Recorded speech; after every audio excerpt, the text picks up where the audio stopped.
бид нар Монголын эдийн засаг ба COVID-19 гэсэн сэдвээр Монголын академик эрүүл мэдээллийн бас төрийн бас байгууллагын талаас нь түүчилж байгаа багш экспертүүд оролцож байгаа баяртай байгаа.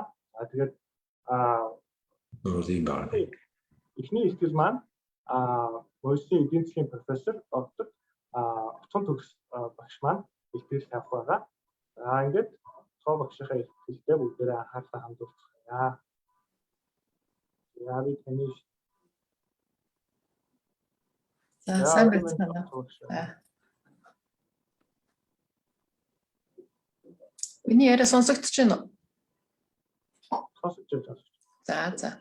За сайн байцгаана уу хүндэт сонсогчдоо. Энэ хуралд энэ цахим хэлцүүлэгт орж байгаа хүн болгоны орой мэнд хүргэе, хүн болгонд орой мэндийг хүргэе. Өнөөдөр би 15 минутын хугацаанд маш олон хүмүүс хамтарч хийсэн, маш олон байгууллагууд хамтарч хийсэн 2021 оны эхний улиралд хийсэн Монгол дахь одоо нөгөө нэмэн үртгийн татврын албан татврын их хөгжлийг ашиглан big data гэж бид нар ярьж байгаа. Их хөгжлийг ашиглан бид нар COVID-19-ийн үед өрхүүдийн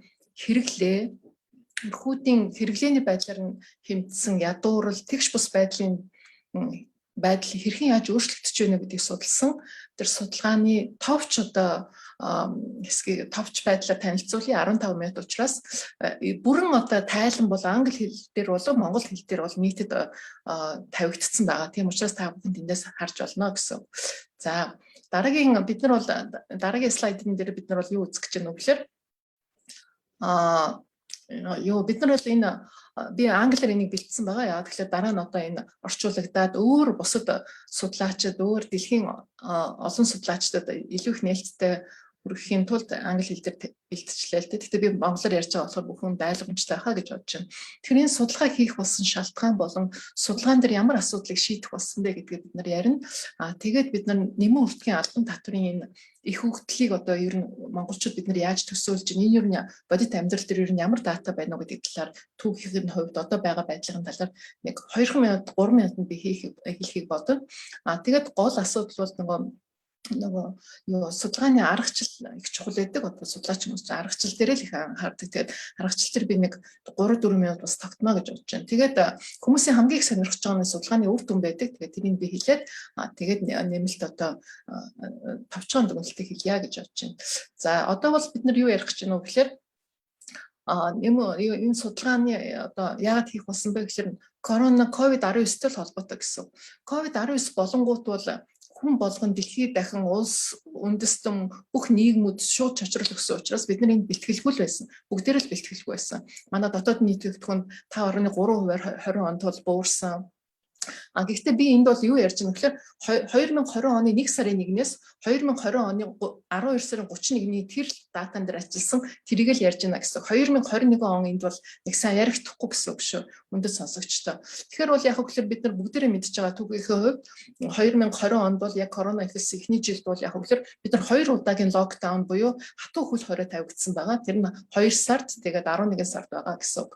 Тэгэхээр энэний үед бол засгийн газраас бол ямар арга хэмжээ авч хэрэгжүүлснийг бид нар бас бүгдээрээ тодорхой санаж байгаа. 3 сарын 27 гэхэд 5.1 их 80 төгрөгийн одоо ийм дэмжих бодлогын одоо санхүүжилтийг хийнэ гэж одоо амласан байгаа. Тэгээд 3 сарын тэрнээс өмнө 3 сарын дундуур бол Төв банк бол нэлийн одоо мөнгөний зөөлөн бодлогуудыг явуулсан. Тэгэхээр макро эдийн засгийн байдал төсвийн одоо тэлэх бодлого, мөнгөний зөөлөн бодлогын хамтарсан одоо тэгж давж гарахыг шийдсэн байсан. Тэгэхээр бид нар юу мэдэх гэсэн бэ гэхээр судалгааны одоо үр дүн зорилго нь болохоор юу байсан бэ гэхээр одоо энэ COVID-19 болонгууд эн чи юу болж байна? Эдийн засаг юу болж байна? Өрхүүдийн хэрэглээ юу болж байна?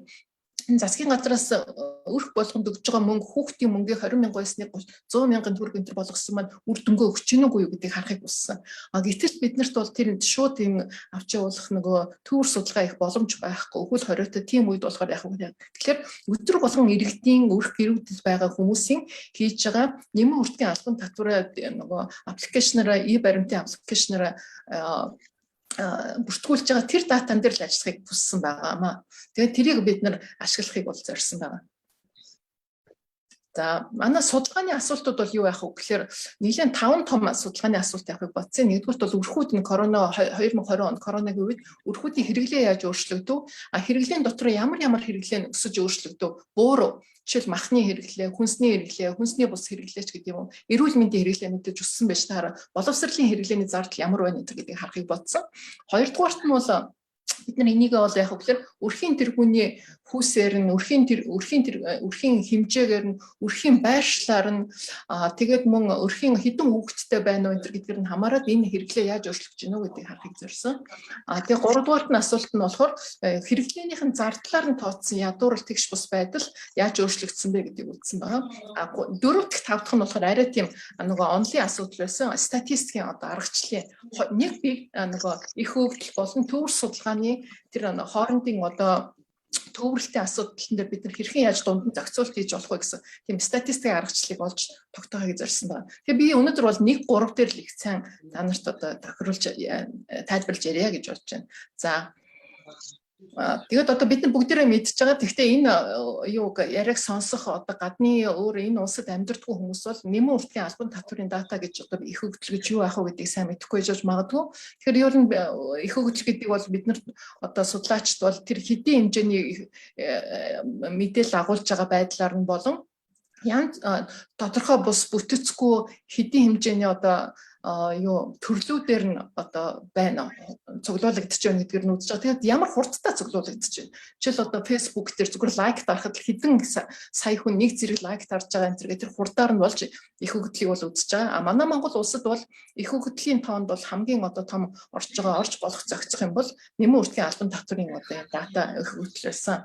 Тэгээд нэмэн уртгийн албан татврын энэ захимдсан ингээд биднэрт хүртээлтэй болсон хүн болгонд оролцдог болсон гэдэг нь болохоор 2015 оны хуулиас эхлэлтэй шинжилсэн хуулиас эхлэлтэй эндээс бол 50 саяас доош борлуулалттай албан аж ахуйн нэгжүүд бол нэмэн уртгийн татвар төлөхгүй. Гэхдээ тэрнийг хүн болгон нөгөө сүүдэр эдийн засгаа бид нар багасгахын тулд засгийн газраас бол юу явуулсан бэ гэхээр энэ бүх хүмүүсийг оролцуулахын тулд лотерейны систем тийм ээ тогтоосон байгаа. Өнгөрсөн бүтэнсээ өдөр боллоо шүү дээ. Хоцсон хүн байвал их сайн л байна. Би бол жишээлбэл хожоог байх жишээ. Би ер нь хожихгүй байгаа л да. Гэтэ энэ хожрын систем гэдэг чинь яг хөглөр суглааны систем гэдэг чинь юу ах вэ гэхээр хүн болгоныг аппликейшн гэдгийг гар утсан дээр юм компьютер дээр iPad дээр суулгаад тэрүүгээр нөгөө худалдаж авсан QR кодтой худалдан авалт болгоныхаа дараа авч байгаа QR кодтой тэрийг уншуулад хэрэглэгчийн зүгээс ингэж тэрийг бүртгүүлж байвал манай татврын суур нэмэгдэж татврын орлого нэмэгдэж эдийн засгийн төсвийн байдал сайжирч хүн болгон оролцоотой сүүдөр эдийн засаг багтаа тийм эдийн засаг болохыг зорж байна л гэсэн. Тэгэхээр бол яг гэхээр анх 2016 онд ийд баримт ингээд башиглагдаад ингээд цахим ингээд болоод ирэнгүүт их бага хүмүүс орж ирсэн байна л да. Жишээлбэл POS машин буюу нөгөө дэлгүүрт тэр гаргаж өгч байгаа QR кодтой гаргаж өгч байгаа тэр кассийн машин бол жишээлбэл 2016 онд 12 мянган байсан бол 20 онд 54,677 болж нэмэгдсэн баг жишээ. Дэлгүүр болгон Монголог болгон тийм машинтай болоод энэ бол өргөжж ирсэн. Тэгээд нэмэн уртгийн татврын орлого нэмэгдсэн. Энэ бол тэгээд ийм сайхан давуу талтай энэ датаг бид нар ашигласан. Гэтэ энэ слайдыг дуусгахаас өмнө нэгэн сүүлийн өгүүлбэрийг хэлээд юу гэсэн үг гэхээр энэ бол маш нууцтай маш олон хувь хүмүүсийн болон олон бизнесийн өдөр тутмын борлуулалтын үйл ажиллагаатай холбоотой мэдээлэл агуулдаг учраас их нууцлалтай их тийм дата байгаа. Хуулиар энийг бол зөвхөн сангийн болон татврын тагнуулын ерөнхий газар ашигладаг. Тэгээд зарим тохиолдолд судлаачид өгч болно гэсэн үндслээр энэ судалгааны баг бид нэр авч ингээ ашигласан юм байгаамаа.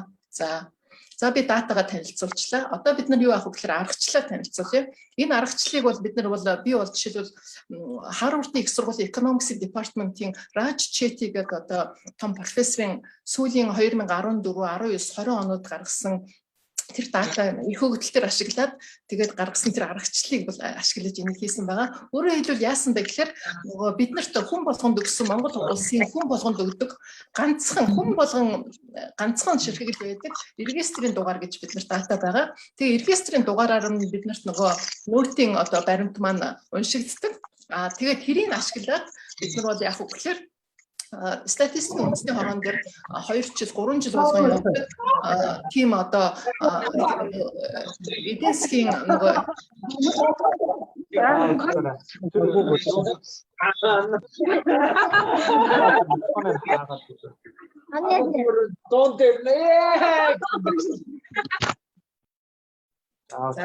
Хүмүүр дууга хаачуулах, микрофон хаачуулах зүгээр байх та 7-8 минут үлдчихэж байгаа. За тэгэхээр бол яг үгээр тэгэхээр нөгөө нэг тэр датагаар нь бид нар холбож нэмэн үртгэн албан татварын их хөгжлөөр байгаа тэр регистрийн дугаартай тэр хүмүүсийнхаа хэрэглээг статистикийн үндэсний хорон дээр байгаа 2 жил болгоно явагддаг хийдэг нийгмийн эдийн засгийн өрхийн төвөр судалгаанд орсон хүмүүсийн одоо хэрэглээний тэр байдал хүүхдийн тоо, байршил, хот хөдөө хаана байрлдаг тэр бүх нарийн мэдээлэлтэй ингэж нөгөө юу яаж өгсөн байгаа. Яг тохируулж ингэж авсан байгаа. За энэ бол нэлийн их арга хэрэг одоо аргачлал цаг авсан баг 3-4 сар болсон байгаа. Тэгээд бол ягаад бид нар эдийн засгийн нөгөө нийгмийн эдийн засгийн төвөр судалгааг ашигласан юм бэ? Ягаад дата дээр шууд явчихаагүй юм бэ гэхээр тэр нөгөө нөтийн дата бол яг үг гэхээр зөвхөн хувь хүний хэрэглээг авдаг. Гэтэл Монголын эдийн засагт бол яг л хувь хүний хэрэглэнээс гадна тэр хувь хүн маань өрх гэрт хамаарагдаад өрх гэрт хамаарагдаж байгаа. Тэр өрх гэр яаж өөрчлөгдөж байна? Өрх гэрийн түвшинд юу болж байгааг судлахын тулд бид нар бол энэ төвөр судалгааг бол ашигласан юм байнамаа.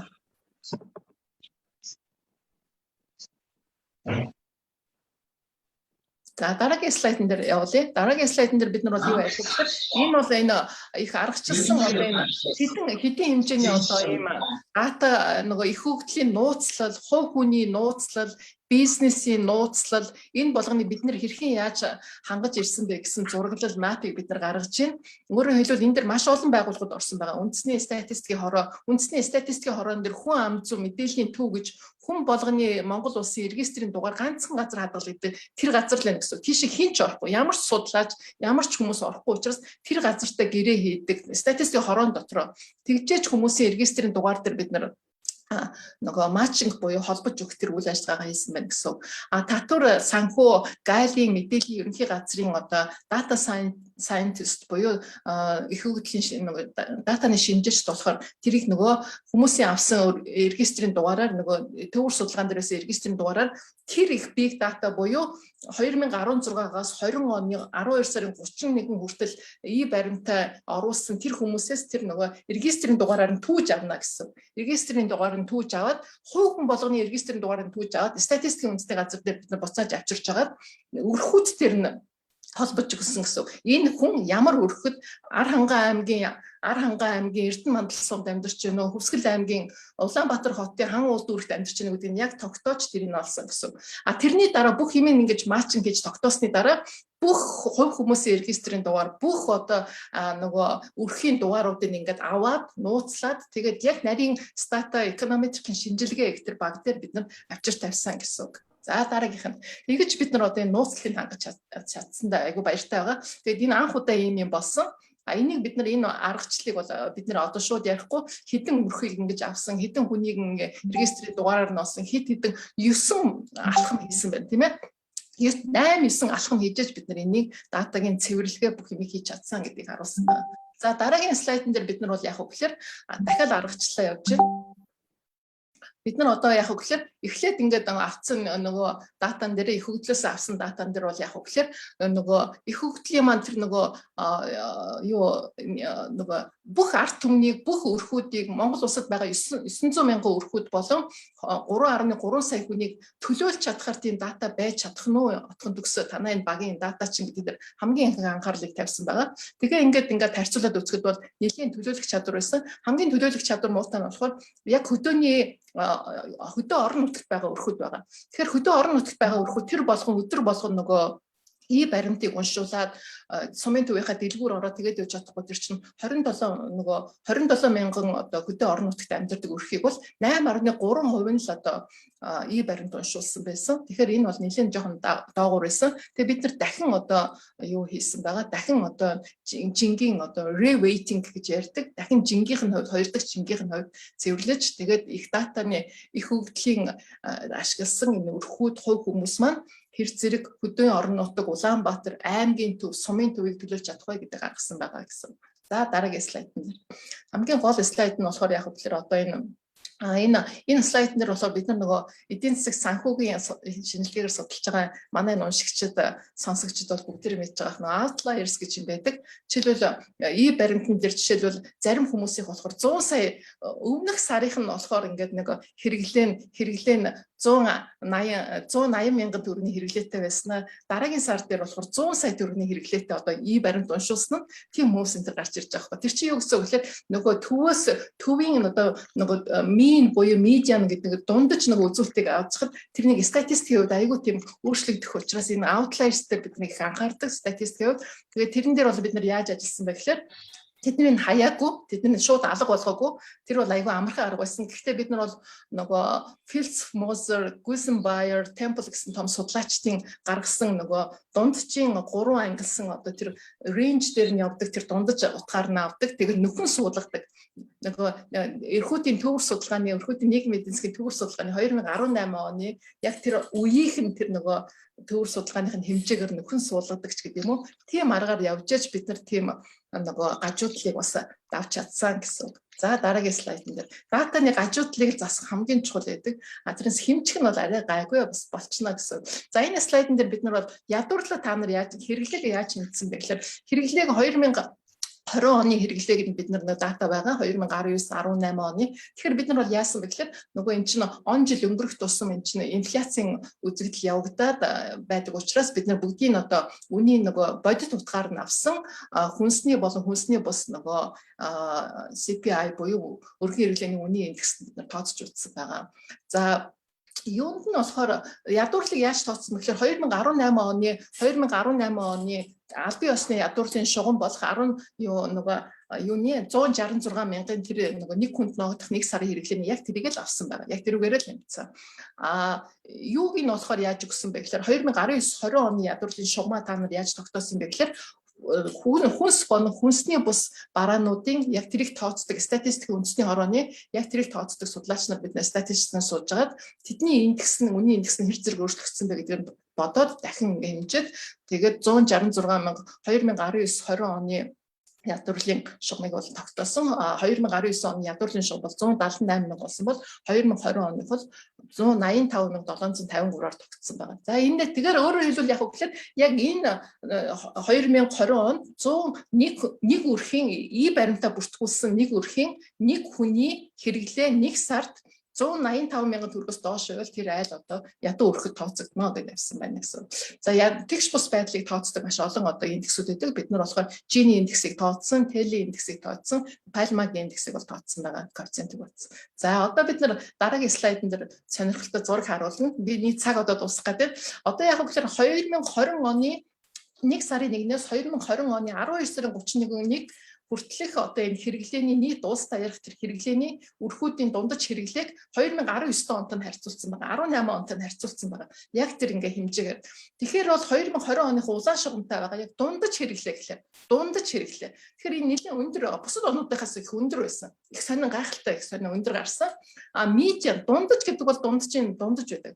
Медиан гэдэг бол айгүй чухал нөгөө голч нөгөө юу маань хэрэглээ маань учраас бид нар медианыг авах дуртай эдийн засгийн санхүүчид нөгөө статистикчид медиан хэрэглээ нь болохоор ч гэсэн бол яг үгээр улаан шугамд бас л 19 оныхоос бас өндөр гарсан байсан бид нарт их ачаалалтай одоо нөгөө юуныдээ хувьд одоо судлаачдын бид нар их доогуур гарах байх гэж бид нар бодож байсан байхгүй корона болж байгаа учраас. За дараагийн слайдн дээр бид нар юу харуулах гэж байна гэхээр энэ өрхүүдийн одоо өрхийн тэргүүний хүүсээр нь болохоор яг гэхээр эмэгтэй өрхийн тэргүүнтэй айлуудын хэрэглээ нэг хүнд ногдох хэрэглээ нь бол дундаж хэрэглээ нь бол эрэгтэйгийнхаас эрэгтэй өрхийн тэргүүнтэй айлуудын сарын дундаж хэрэглэнээс өндөр гарч ирсэн. Хөдөө хотынх бол яг үгээр яг 2020 онд хот хөдөөгөөр бид нар үзсэн байгаа. Хүүхдийн тоогоор нь үзсэн байгаа. Мэргэжлийн тоогоор, боловсролын тоогоор. Гэхдээ бид нар энэ цаг багаагаа учраас тэр болгоныг ярьж авчихгүй. Гэхдээ хөдөө хотын ярихад хөдөөнийх нь айгүй тийм ялгаагүй юм юутай байсан. Ийм их өсөлт өөрчлөлт бууралцтай байсан. Тэгээ бид нар энийг бол юу гэж үзсэн бэ гэхээр нөгөө юу учраас нөгөө хөдөөнийхэн чинь өдөр болгон нөгөө хийхгүй орон нутгийнхаа маань өдөр болгон нөгөө баримт уншуулдаг. Нэг авахтаа ингээд гүнээр нь авдаг байна л да. Тэгээ нэг хэсэгтээ нөгөө авдаггүй. Тэгээ хөдөөнөө очиод сумдаа гэртээ малаа малж байгаа. Тэгээд гурил будаан дуусгаад дахиад сумын төв өндөр ордог. Тэрүүгээр болж байна гэж утсан. За дараагийн слайдн дээр бид нар бол юу гэж үзэж байгаа гэхээр ядуурлын төвшин. Энэ ядуурлын төвшин одоо надад асуулт асуухаас өмнө энэ бол зөвхөн баримтын хэрэглээгээр нь авсан ядуурлын төвшин шүү. Нийт улсын даяар бүх юмыг тооцсон. Одоо боловсрол, эрүүл мэндийн хэрэглээ, одоо тэгэл орон сууцны хэрэглээ, хүнсний бас бүх юмыг тооцдог үндэсний статистикийн газраас гаргадаг 28.4 гэсэн тэр нарийн тооцоноос арай өөр аргачлаа. Яг л биднэрт байгаа нь тоон тийм учраас гэж гарсан. Гэхдээ бол яг гэхээр биднэрт яг нөгөө абсолют тоон хэрэгтэйгээс гадна ер нь яаж өөрчлөгдөж чинь гэдэг нь арай сонирхолтой байсан. Тэгээд ядуур буурсан байсан. Коронатой ч гэсэн 2019 оныхоос нөгөө энэ төвшин чинь яг баримтаараа л үзэж байгаа шүү дээ. Баримтаараа үзэхэд бол нийтдээ одоо Улаанбаатар хотынхан бол 38 нөгөө өрхүүдийн 38.6% нь баримтаа уншуулсан өрхүүдийн 38.6% нь ядуу байна 20 онд ядуу байна гэж байгаа. Гэхдээ корона болоогүй 19 онд бол 41% ядуу байсан байхгүй баримтаар нь уншуулахад. Тэгэхээр эн чинь юу гэж байгаа гэхээр алгуураар коронатой байсан ч гэсэн ядуурлын төвшин бас буурсан байна гэсэн энэ гэгээлэг ихтэйхэн тийм гоё мэдээ байсан. Гэхдээ энэ 20 оных шин 21 оных нь бид нар хэмжээг байгаа. 21 оны дата биднэрт байхгүй өгөөгүй учраас. За дараагийнхан дээр слайдн дээр бид нар бол хэрэглээний тэгш бус байдлаар нөгөө яг үгээр Gini индекс бол яг үгээр 20 оны нөгөө нөтийн датагаар бол юу гэж гарсан 0.141 гарсан. Албан ёсны 2018 оны датагаар бол энэ чинь 0.35 шүү дээ. Тэр нийлэн жоохон илүү өндөр гарсан. Тэгвэл энэ дөр болохоор яг үгээр дахиад нөтийн баримт уншиж байгаа гэж хэлэх хэрэгтэй юм байна. Тэгэд 0.47 маань 2018 онд 0.47 байсан. 2018 оны үндэсний статистикийн газар тооцсон болохоор 0.35 байна. Тэгэхээр энэ чи юу гэж харж байгаа гэхээр үндэсний статистикийн газрын тооцсноос өндөр байна гэдэг чинь энэ хоёр датаг хооронд нь харьцуулахад арай л боломжгүй юм байна гэдгийг бид судлаачид харуулсан. Гэхдээ бас нэг сонирхолтой юм харагдаж байгаа нь юу ах вэ гэхээр энэ буурч ирж байна гэсэн. 2020 онд бол 0.41 болсон байгаа. 0.47 болсон. 2 жилийн дараа. Тэгэхээр энэ бол яг өндөр хэрэглээтэй энэ хоёр шалтгаантай эсвэл өндөр хэрэглээтэй өрхүүд нь хэрэглээг нь багасгасан гэсэн коронатой жилүүдэд. Жишээл гадаадд их онгоцоор явдаг, гадаадд их амралтанд явдаг, эсвэл гадаад хүүхдээ их сургадаг тэр хэрэглээ ингээ багасаад ирсэн гэсэн. Орлого багтаа хэрэглээ багтаа байсан айлууд нь болохоор нэг хүүхдэд өгж байгаа засгийн газрын 20,000 төгрөгийг 4 сараас хойш 100,000 төгрөгөөр өгсөн учраас тэгээд татвар, нийгмийн даатгалын шимтгэлийн төр зур ингээд царцаасан энэ төр учраас тэр яасан бэ гэхээр бага орлоготой айлуудынх нь хэрэглээ тодорхой хэмжээгээр өсөж ирсэн байж магадгүй. Тийм учраас энэ зайн нэг жоохон багассан байж магадгүй гэж үзсэн. Тэгээд нөтийн дата их хөгжил үзэхээр ингээд судлахаар сар сараар нөгөө ядуурлын төвшин шугам хэрхэн яаж өөрчлөгдөж үзэж болдсон юм байна. Тэгш бус хэрэглээний тэгш бусад яаж өөрчлөж болд юм байна гэдэг нь үзэж болох боломжийг энэ их хөгжил олгож байгаа нэг сайхан юм байна л гэж үзсэн. За одоо бид нар дуусчихна. Одоо бид нар бол юун дээр орж ийн гэхээр нөгөө за энийг бол дараа нь хэрэг асуулт гарвал би ярья гэж бодож байна. За дараагийн слайдн дээр бид нар бол яах вэ гэхээр дараагийн слайд гаргачих. Энэ бол бид нар дүгнэлтээ ярих гэж байгаа. Энэ бол яах вэ гэхээр ер нь бол 2020 онд корона 1 сарын 27-ноос ингээд онцгой байдал тогтоосон үеэс эхлээд 2019 онтой харьцуулахад бол нөтийн баримтын хэрэглээ бол тодорхой хэмжээгээр өссөн байна. Гэхдээ хөл хорой маш онцгой хөл хорой тавьсан 2 сар болон 11 саруудад хэрэглээ бол буурч ирсэн. Бүх орон даяар бүх нөгөө квантал орлогынхаа төвшин болгоноор хот хөдөөгүй бүгдээрээ бол буурч ирсэн байна. Тэгэхээр бол корона бол ковид бол биднэрт бол өрхөөдийн хэрэглээд үнэхээр нөлөө үзүүлсэн гэдэг нь бол харагдаж байгаа. Тэгээд энэ бидний энэ хийс гаргасан нөгөө энэ судалгааны үр дүн нь болохоор 2020 онд Азийн хөгжлийн банкны хийсэн судалгаа, 2020 онд нөгөө эмэгтэйчүүдийн олон улсын эмэгтэйчүүдийн байгууллагын нэгдсэн улсын байгууллагын хийсэн судалгаа, тэгээд үндэсний статистикийн хороо болон дэлхийн банкны нөгөө утсаар 2000 айлын иргэдээс утсаар авч байгаа нөгөө ядуурлын төвшинг тооцож байгаа, хэрэглээг тооцож байгаа, ковидд хэрхэн яаж давж туулж ийн гэдгийг тооцож байгаа. Тэр одоо юутай судалгаануудтай ер нь ойрхон гарсан гэсэн. Тэгээ 2000 бидний энэ судалгааны дүгнэлтээр бол 2020 оны 2 удаагийн хатуу хөл хорио бол хэрэглээг бол бууруулсан. Гэхдээ тэгээ хэрэглээг бууруулсан ядуурлыг өсгсөн байна. Тэгш бус байдлыг өсгсөн байна гэдэг нь бол гаргасан. Тэгээд бол яг үгээр 2020 он бол яг үгээр ингээ харахаар хэрэглээ асар их тийм нэг юутай байсан. Ийм нэг хөдөлгөөнтэй байсан. Нэг буураад, нэг өсөөл, нэг буураад. Жишээлбэл 2020 оны цагаан сард бол цагаан сарын үеэр бол хэрэглээ өссөн байх жишээтэй. Цагаан сар хийгээгүй шүү дээ. Тэгтэл өссөн байх жишээтэй тийм байсан. Тийм дүгнэлт хийсэн. Тэгээд бол яг үгээр ядуу өрхүүдийн орлого багтаа өрхүүдийн хэрэглээ нэг айхтар хүчтэй буураагүй энэ 2 сараас 12 сарын 31 хүртэл бол юутай холбоотой гэхээр засгийн газраас өгсөн өрхүүдүүд өгсөн хүүхдийн мөнгө, хүнсний толгой, тэгээд нийт өрхүүдийн дундаж өрхүүдийн ажиллагчдаас авж байгаа хүн амын орлогын албан татварыг авах байсан нийгмийн даатгалын шимтгэлийг төв зогсоосон зарцаас энтертэй холбоотойгоор энэ хэрэглээ бас огцом унаагүй бас боломжийн 20 оныгаа бид нарт авч гарчээ гэдэг нь үзүүлсэн байна. Дараагийн нэг хамгийн сүүлийн дүгнэлт бол яг үгээр ядуурл тэгш бус байдлын аргачлал нь болохоор бүх хэмээг бүх барааг оруулж чадаагүй ч гэсэн тенденц буюу тренд нь бол яаж ирж байгаа гэхээр буурч ирсэн харагдаж байгаа бид нарт аягүй сайхан байсан. Яагаад гэхээр энэ өрх гэрүүд бол нийтдээ бол яг гэхээр энэ хүүхдийн мөнгөтэй холбоотой засгийн газрын одоо энэ мөнгөний зөөлөн бодлого, сангийн төлөх бодлого энэ байдал нь болохоор яг гэхээр 20 онд яг ингээд хэцүү юм да анх ингээ учрахад бол бид нарт юм зөөлөвч болж өгсөн гэдэг нь үзэж байна гэсэн. За тийм учраас гэхдээ энэ датаг бол бид нар юу гэж судлаачийн хувьд нөгөө юу гэж үзсэн бэ гэхээр нэмэн өртгийн албан татварын энэ их өгөгдлийг бол ядуурл тэгш бус байдлыг хэмжихэд бол бас тийм тохиромжтой өгөгдөл биш юм а гэдгийг бид нар гаргасан байгаа. Тийм учраас бол энэ датагаар бол тэр болгон ингэж өгөгдөл ядуурлыг тооцож энүүгээр бид нар хэмжилт хийх нь тохиромжгүй юм байна. Яагаад гэхээр зарим хүмүүс зарим газрын бүгдээрээ бид нар энийг сонсож байгаа хүмүүс мэдж байгаа. Зарим газар нөгөө юугаа өгдөггүй шүү дээ. QR кодтой юугаа өгдөггүй тийм ээ.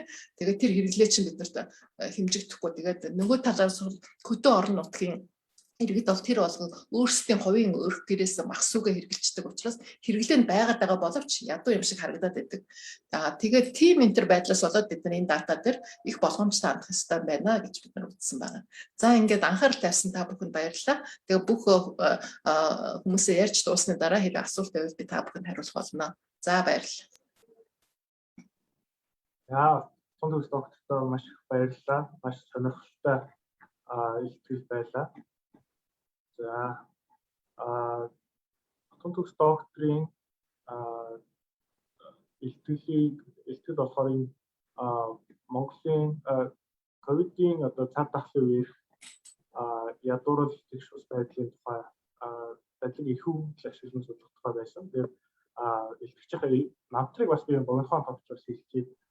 Тунтөгс 95 оноос Мойсийн шинжлэх ухааны сургууль эдийн засгийн ондын хичээлүүдийг зааж эдийн шинжилгээ судалгааны ажлуудыг хийж гүйцэтгэж ирсэн. 2010 онд Америкийн нэгдсэн улсын Колумбийн их сургууль боловсролын эдийн засгийн чиглэлээр докторийн зэрэг хамгаалсан. 98 онд Их Британи улсын Манчестерийн их сургуульд эдийн засгийн ухааны магистрийн зэрэг хамгаалсан. 92 онд бас Оршилборн улсын Ломоносовын нэрмжтэй Москвагийн улсын их сургуульд эдийн засгийн онцлог бакалаврын болон магистрийн зэрэг хамгаалсан. Дэлхийн банк, Азийн хөгжлийн банк, Нийтийн нийгмийн UNICEF, UNRISD, American Association of Universities гэх маш олон байгууллагуудад санхүүжилт байгууллагын одоо санхүүжилтийн судалгаа хийсэн тийм өдөртсөн байгаа. За баярлалаа. За дараагийн илтгэгч маань та бүхнийг бас сайн мэдэх жаргал дефакто нэрээр санагддаг. Жаргал сайхан сэтгүүлч нийтлэлч эзэмшигч ах байгаа. Жаргал сайхан ах маань дефакто газет болон дефакто институтын үүсгэн байгуулагч, гүйцэтгэх захирал, эдийн засаг улс төрийн бодлогын шүүмж нийтлэл бичдэг. Мөн дефакто ярилцлага нэвтрүүлгийн хөтлөгч, дефакто тайм 7 хоногийн Монгол улсын улс төр эдийн засгийн нийгмийн амьдралын хамгийн чухал үйл явдал хүмүүст өгдөг нэвтрүүлгийг хөтэлдэг эдийн засгч хараад бас хэлж байгаа. Заасхан хэлж байна. Санхүүгийн зах зээлээр мэргэжсэн эдийн засгч мэргэжилтэй арилжааны болон хөрөнгө оруулалтын банк маркетинг стратеги төлөвлөлт чадвар болон хүний нөөцийн хөгжлийн талаар зөвлөгөө өгдөг.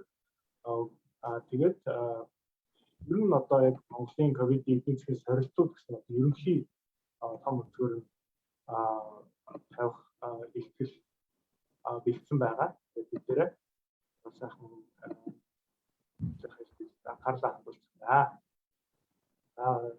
Сайн байцгаана уу? Монгол судлалын Америк төвийн хамт олон талархаж байна. Монголын цар тахлын үеийн сорилтуудын тухай 15 минутанд багтааж яригдсан. За энийг би Монголын пандемиксын сорилт гэж нэрлэж болох юм. За хүн төрлөختөн өөрөө энэ COVID-19 гэдэг тахалтай пандемиятай 2 жил тэмцэж байгаа. Энэ тулааны эц төгсгөл харагдахгүй байна. Яг өнөөдрийн байдлаар дэлхий дээр 215 сая хүн халдвар авснаас 4.5 сая нас барсан байна. Олон оронд нийгмийн эдийн засгийн economics байдал хүндэрч байна. Буурай хөгжилтэй орнууд сөхөрч байна, зарим нь сөхөрч байна. Монголд өнөөдрийн байдлаар 202 мянган хүн халдвар авсан. 919 хүн нас барсан байна. Тэгээд дэлхийд даяар цар тахалтай зэрэгцээд ихэнхдээ түүнээс шалтгаалаад 3 том суур өөрчлөлт явагдаж байна. Энэ бол цахим шилжилт хурдасч, даяаршил удаашрж, геополитик хурцдаж байна. Энэ тухайд нарийн бичсэн нийтлэл манай жаргал defacto.com дээр байгаа. Тийм учраас энэ 3 том сорилтод дэлхийн орон бүр дасан зохицож, дадал зуршилаа өөрчилж байна. Төр засаг бодлогоо тохируулан хөглөж байна. 19 оны 20 оны 2 дугаар сараас Монгол улс хилээ хаасан. 10 сар дотооддоо халдвар авахгүй, халдвар алдаагүй байсан. Энэ 10 сард бол хөгжилтэй орнууд вакциныг бүтээсэн, туршсан, үйлдвэрлэсэн. Энэ нь манай давуу байдал олгосон. 2020 онд шил дараалсан хатуу хөл хорой тогтоосны үр дүнд эдийн засаг тас зогссон. Ингээд дотоодын нийт бүтээгдэхүүн сүүлийн 30 жилд 2 дахь удаага буурсан. 5.3% 2020 онд дотоодын нийт бүтээгдэхүүн буурсан. 21 оны 1-р сард оюун эрдэнийн засгийн газар байгуулагдсан. Эрүүл мэндэ хамгаалж эдийн засгаа сэргээх 10 их найдын цогц төлөвлөгөө гэж баталсан. Ингээд эрүүл мэнд, эдийн засгийн салбар гэсэн 2 фронт дээр Монгол улс тулалдаж байгаа. Ямар үр дүнд хүрж байгаа, ямар сорилтууд байгаа, ямар дүгнэлт хийж болох вэ гэж ийм асуулт тавьцгаая. За нэгдүгээр эрүүл мэндийн фронт дээр өнөөдрийн байдлаар Монгол улс 5.6 сая тонн вакцин авчирсан. Түүний 73%-ийг нь худалдан авсан. Өнөөдөр бид хүн амынхаа 63%-ийг 2 вакцина, 2 тунгаар 68%-ийг 1 тунд хамруулсан. Дэлхийн эхний 15 улс багтаж байгаа. Манай хүн амын 6% нь халдвар авсан байна. Халдвар авсан хүмүүсийн 0.5% нас барсан. Энэ бол дэлхийн дунджаас 5 дахин бага байна. Дэлхийн дундаж 2.5 байна. Хүн ам цөөн цаг алдалгүй түргэн вакцинжуулснаас түүний үр дүнд өнөөдөр тархалт нь буурахгүй байгаа, саарахгүй байгаа ч гэсэн халдсан хүмүүс нь хөнгөн тусч түргэн идэгч байна. Манай эрүүл мэндийн ажилчид сайн ажиллаж байгаа. Тун ойрмог хүн бараг дараагийн 7 хоногоос хүн амынхаа 70%-ийг вакцинжуулснаар тэр сүргийн дархлаа гэдэг юм тогтно гэж. За энэ сүргийн дархлаа тогтохоор хүмүүс өвдөх боловч энэ эрсдэл үлэмж бага болгох юм аа. Явандаа энэ бол одоо ийм ханиадны хэмжээнд очихоор тийм байдлыг сүргийн дархлаа тогтлоо гэж ярьд юм байна. За бас нэг онцгой сорилт тулж байгаа салбар бол боловсрол. Иргэдийн шахалтаар бараг 2 жил тасарсан танхимын сургалтыг эхлүүлж дараагийн 7 хоног бид нар 12-оос 17 насны хүүхдүүдийн 82%-ийг нь вакцины ихийг түнд хамарчсан байна. Гэсэн ч нийт халдварын тоо 2000 давж ихээс өдөрт уржигдраас. Энэ халдвар орон нутагт илүү тархаж байгаа. Гэхдээ нийт тархалтын 3/1 нь өнөөдрийн байдлаар тэр дельта гэдэг хувилбар нь байна. За энэ хувилбар бол цоошин сорилт авчирч байна. За дүгнэлт хэлэхэд энэ цар тахал эрүүл мэндийн дэд бүтцийн сул талыг илчилж байна. Ялангуяа боловсон хүчний бэлтгэл, санхүүжилт, үйл ажиллагаанд анхаарах, сайжруулах хэсгүүдийн тодруулж өгж байна. За эрүүл мэндийн фронт дээр тулааны үр дүнд нэг ийм дүгнэлт хийж байна. За эдийн засаг дээр түрүү ярьсан манай дотоодын нийт бүтээгдэхүүн 21 оны 7 дугаар сард яг жилийн өмнөхтэйгээ харьцуулахад 6.3% өссөн. Тэгээ 20 оны хасах тавтай харьцуулах юм бол эдийн засгийн уналтаас V хэлбэрээр дээшилж байгаа дүр зураг харагдаж байна. V хэлбэрээр эдийн засаг гэж байна.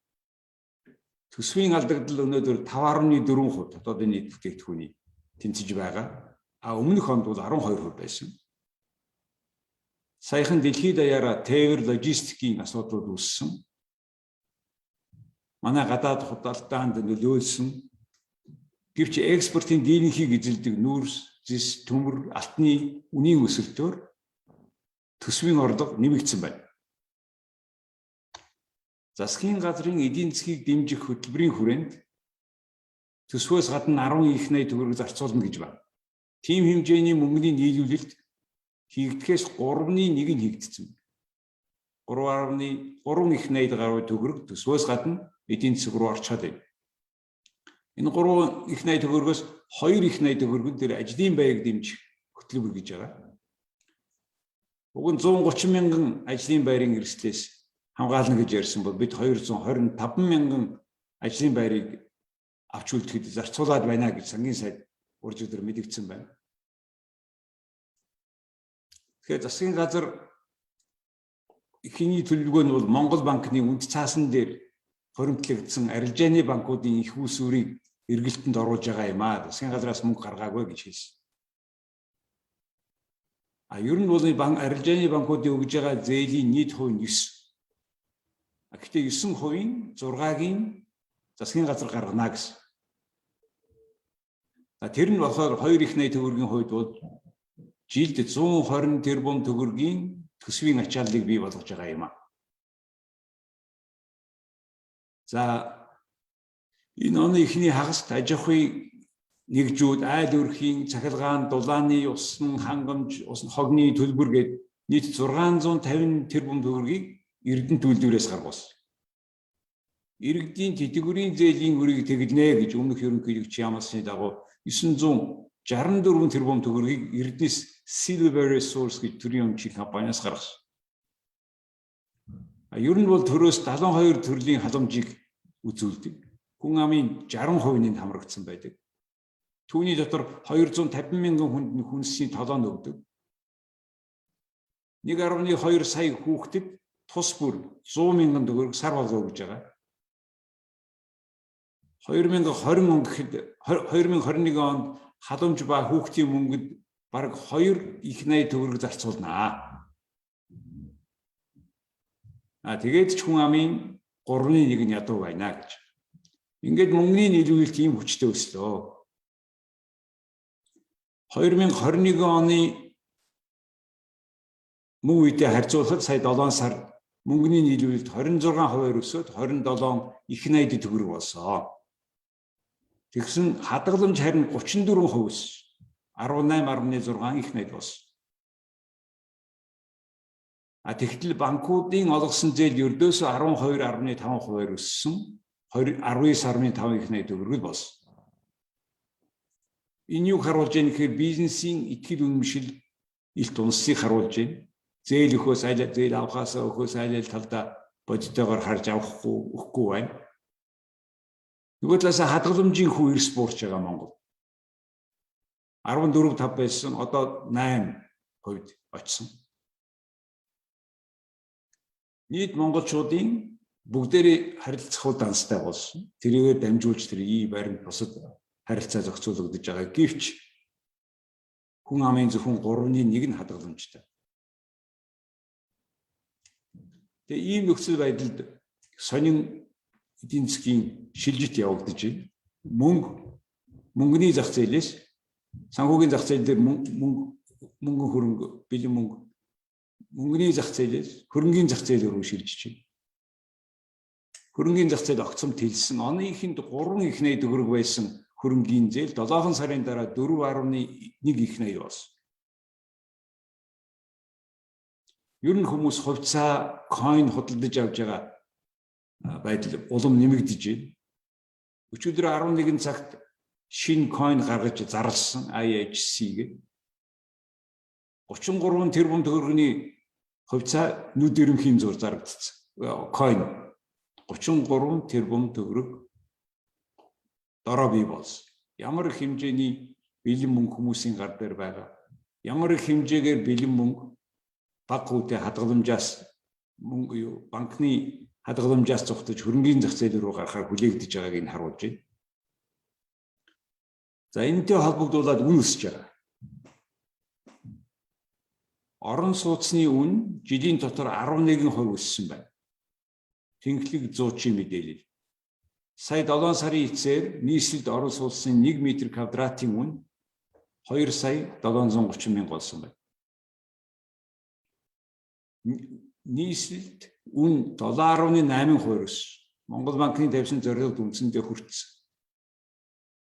Ийхүү үнц нь бүтээгээгүй байхад мөнгөний нийлүүлэлт огцом өсснөөр Монгол улсад эрэлт нийлүүлэлтээс давах болсон. За манай улсын 2 фронт дээр байгаа тулдааныг товч дүр зургийг гаргуул юм байна.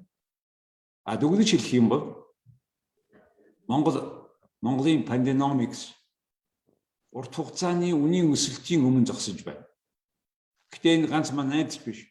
Цар цахалтай тэмцэж иргэддээ бэлэн мөнгө тарааж хэрэглээг дэмжсэн бүх улсууд яг ийм байдалд орж байна. Ягаад гэвэл ердөөсөө үнц нь бүтээгээгүй байхад нь бүтээсэн юм шиг цалингийн нөхцөл учраас эрэлт нь нэмэгдээд нийлүүлэлт нь багассан. Ягаад гэвэл юм бүтээгээгүй учраас.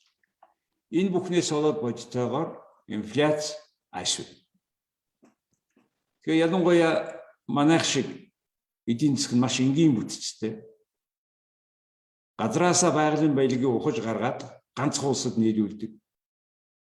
Тэгж валют олдог. Өөр тийм онцгой экспорт байхгүй орно. Аль зэрэг нөлөөлөх нь зөвхөн энэ саяын эрдэсийн үнийн хэлбэлзэл хөршүүдийн ааш авираас хамаарахаар байна. Тийм учраас өнөөдөр манай эдийн засгаа төрөлжүүлэх тодорхой эзэн бүтээгдэхүүнээр дэлхийн зах зээл дээр өрсөлдөх шаардлагатай энэ тухай бид маш их ярьж байгаа ч гэсэн олигтой өөрчлөлт хийгдэхгүй байна. Гол шалтгаан нь үнийг төр засах хэмж байна. Халамж нь халисан байна. Авилга газрын найна шударга ёсыг тогтоож чадахгүй байна. Гол буруут нь улс төрчсөн шүүх засаглал. Мөн улам бүр томорч байгаа төрийн аж ахуйн бизнесүүд, төрийн өмчтэй компани.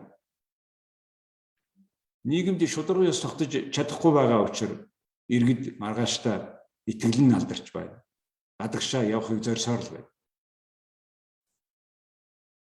Тэгэхээр энэ тал дээр засгийн газар оюун эрдэнэ тодорхой алхам хийж ахиц гарна гэж нийгэм хүлээж байгаа.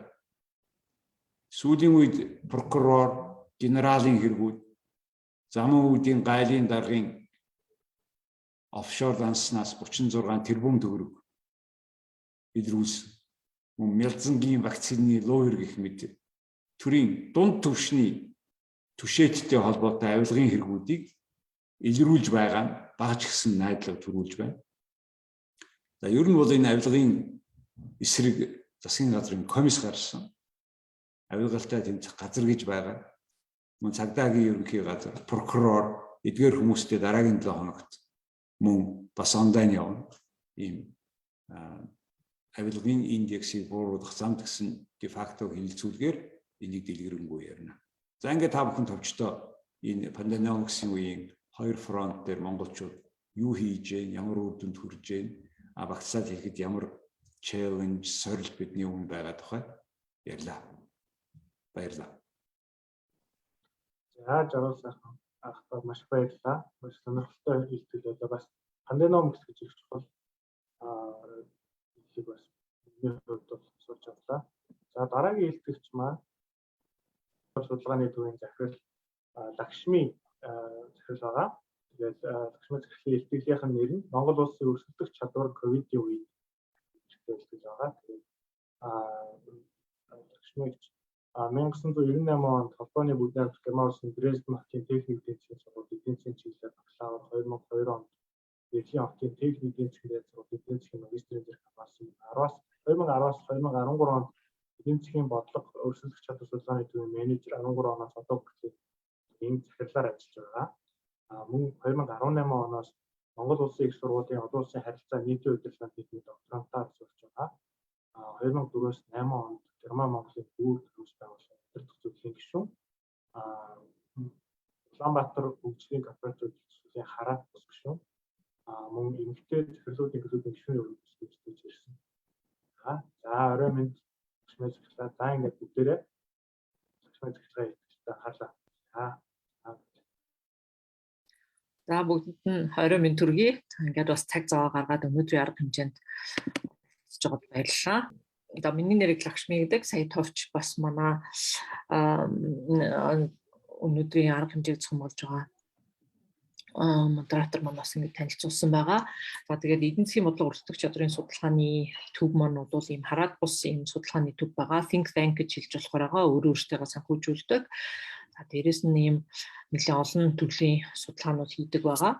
За тэгээд өрсөлдөх ер нь би бас нэг ихтгэл яг эхлэхээс өмнө бас яг энэ манай IMD буюу манай яг хамтарч ажилладаг байгууллага байгаа. Энэ дэлхийн өрсөлдөх чадрын судалгааны төв гэж байдаг. Бидний бас нэг энэ тодорхойлтыг ер нь өрсөлдөх чадвар гэж юу гэж ойлгох вэ гэдэг ийм тодорхойлтыг нэг оруулж өгсөн байгаа. Ер нь бол өрсөлдөх чадвар гэдэг нь маань бол тухайн улс, аймаг, дүүргэн одоо ард иргэдийнхаа сайн сайхан байдлыг дээлжүүлэхийн тулд одоо өөрийн байгаа нөөц боломж чадамжаа хэрхэн ашиглаж байгаа мөн удирдах байгаа талаар нь ийм судалгаа гэж ингэж тодорхойлдог байгаа. Та бүхэн бас яг ихэнхдээ бас мэдж байгаа. Ер нь дэлхий дээр бол хоёр төрлийн ийм өрсөлдөх чадрын судалгаа байдаг. Нэг нь бол манайх байгаа. Манайх одоо Монголд одоо албан ёсны түнш буюу IMD-гийнх нь одоо энэ дэлхийн өрсөлдөх чадрын судалгааны төвийн албан ёсны түнш гэж явдаг байгаа. За хоёр дахь өрсөлдөх чадрын судалгааг нь бол дэлхийн эдийн засгийн форум гаргадаг байгаа. За Монгол улс бол энэ дэлхийн эдийн засгийн форумын гаргаж байгаа судалгааг бол нээлттэй нийгэм форум гэж хариуцж гаргадаг юм аа. За дэлхийн өрсөлдөх чадрын энэ тайланг бол 1989 оноос хойш ингэж гаргаж эхэлсэн байгаа. За 1989 оноос хойш гаргаад за ер нь бол энэ өрсөлдөх чадрын судалгаанд бол 64 улсыг ингэж хамруулсан байдаг. За 334 шалгуур үзүүлэлттэй. За тэгээд яг орон болгонд яг энэ 64 улс орон болгондоо өөрийн гэсэн түнш байгууллага, албан ёсны түнш байгууллагатай байдаг байгаа. За Монгол улс дахь яг албан ёсны түнш нь бол энэ манай байгууллага байгаа. За энэ дэлхийн өрсөлдөх чадрын тайланд бол энэ дөрвөн үндсэн дэд бүлгээр ингэж авч үздэг байгаа. Өрсөлдөх чадрыг тодорхойлохдоо за тэр 340-од үзүүлэлтүүдээр гаргадаг гэсэн эдгээр үзүүлэлтүүдний ийм дөрвөн энэ дэд бүлэгт ингэж хуваагддаг байгаа. Энэ нь бол нэг нь эдийн засгийн тамир тэнхээ, засаглалын үр ашиг, бизнесийн үр ашиг, дэд бүтэц гэсэн ийм дөрвөн үндсэн дэд үзүүлэлтүүд хуваагдаж гаргадаг юм аа. За дэлхийн за энэ эдийн засаг гэсэн сая эдийн засгийн энэ үзүүлэлт дотроо болохоор ер нь тухайн улс орны эдийн засаг, олон улсын худалдаа, хөрөнгө оруулалт, хөдөлмөр эрхлэлт, өрнө гэсэн эдгээр үзүүлэлтүүдэд хуваагдаад ингэ явдаг байгаа. За засаглалын үзүүлэлтүүд нь бол төрийн санхүү, татврын бодлого, институцийн тогтолцоо, бизнесийн эрх зүй, нийгмийн тогтолцоо гэсэн эдгээр үзүүлэлтүүд хуваагдаж явдаг. За бизнес нь маань эргээгээд бүтээмж, хөдөлмөрийн зах зээл, санхүү, менежмент, хамтлага ба үнэлэмж гэж хуваагддаг. За дэд бүтц нь бол үндсэн дэд бүтэц, технологи, шинжлэх ухаан, эрүүл мэнд, боловсрол гэсэн эдгээр ийм үзүүлэлтүүдэд хуваагддаг юм аа. За тэгээд сая хамгийн сүүлийн буюу саяхан 6 сарын дундуур бид нар бас яг энэ албан ёсны энэ өрсөлдөх чадрын судалгааны үр дүнгээ ингэж танилцуулсан байгаа. За энэ судалгаагаар бол хамгийн сүүлийн судалгаагаар бол Монгол улс маань 60-д эренбэлэгдсэн байгаа. За энэ жилийн хувьд бол басан онцлог нь юу гэдэг вэ? Ер нь бол 2020 он хүртэл 63 улс орон хамрагддаг гэсэн бол энэ жилийн хувьд бол 64 дахь улсаар нь бол Ботсван нэмэгдэж орж ирсэн байгаа энэ судалгаанд. За Монгол улс маань ингээд 60-д эренбэлэгдсэн байгаамаа.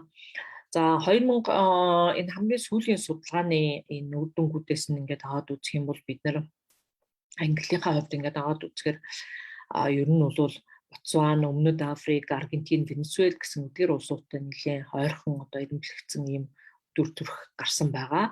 За мэдээж бас яг хамгийн одоо өрсөлдөх чадвартай орнууд бол Швейцар улс бол тодорхойлогдсон байгаа. Нэгт орсон байгаа. Швед, Дани, Голланд буюу Нидерланд, Сингапур гэдэг эдгээр улсууд ингэж эренбэлэгдэж явж байгаа.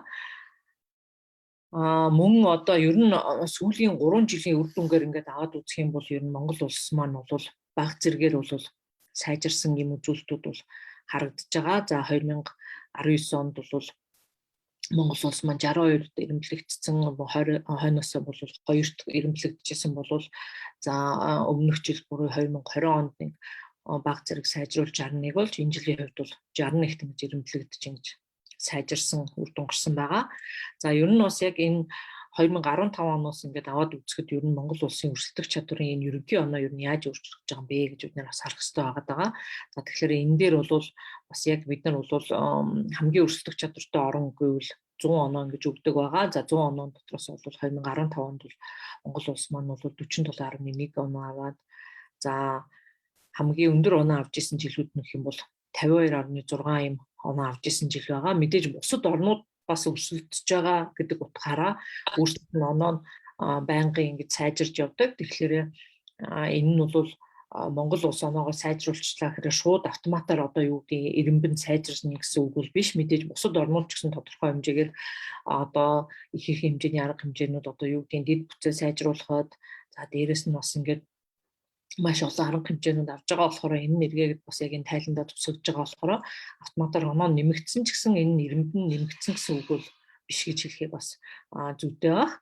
За тэгээ бас яг энэ аргачлал дээр яхтаа бол бид нар бол ихэнхдээ бол статистик үзүүлэлтүүд тэгээд 3.2 нь бол статистик үзүүлэлт 3.1 санал асуулгаар ингэж явдаг байгаа.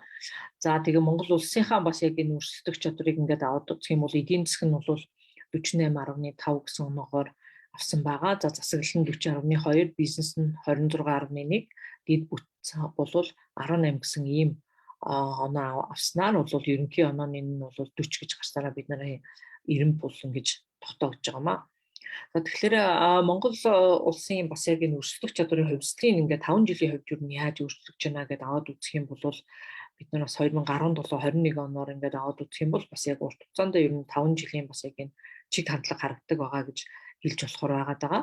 За тэгэхээр ер нь бол бас бага зэргийн эдгээр үзүүлэлтүүдийг харахад бол бага зэргийн сайжирсан үзүүлэлт бол ингэж харагдсан байгаа. За эдийн засаг, засаглал үр ашиг, бизнес үр ашиг, ер нь бол дэд бүтц нь хамгийн сул үзүүлэлтүүд болж таарж байгаа. Тэгээд дэд бүтц бол бас мэдээж энэ дотор бол зөвхөн хатуу дэд бүтц биш, бас зөөлөн дэд бүтц ордог байгаа. Зөөлөн гэдэг маань бол технологийн дэд бүтц энэтэй холбоотой дэд бүтцүүд ордог болохоор энэ нь бол сүүлийн 5 жилийн хувьд бол ямар ч үр дүн гараагүй, өөрчлөлтүүд гарахгүй байна гэж хэлж болохоор байгаа олон улсын түвшинд харьцуулахад бол.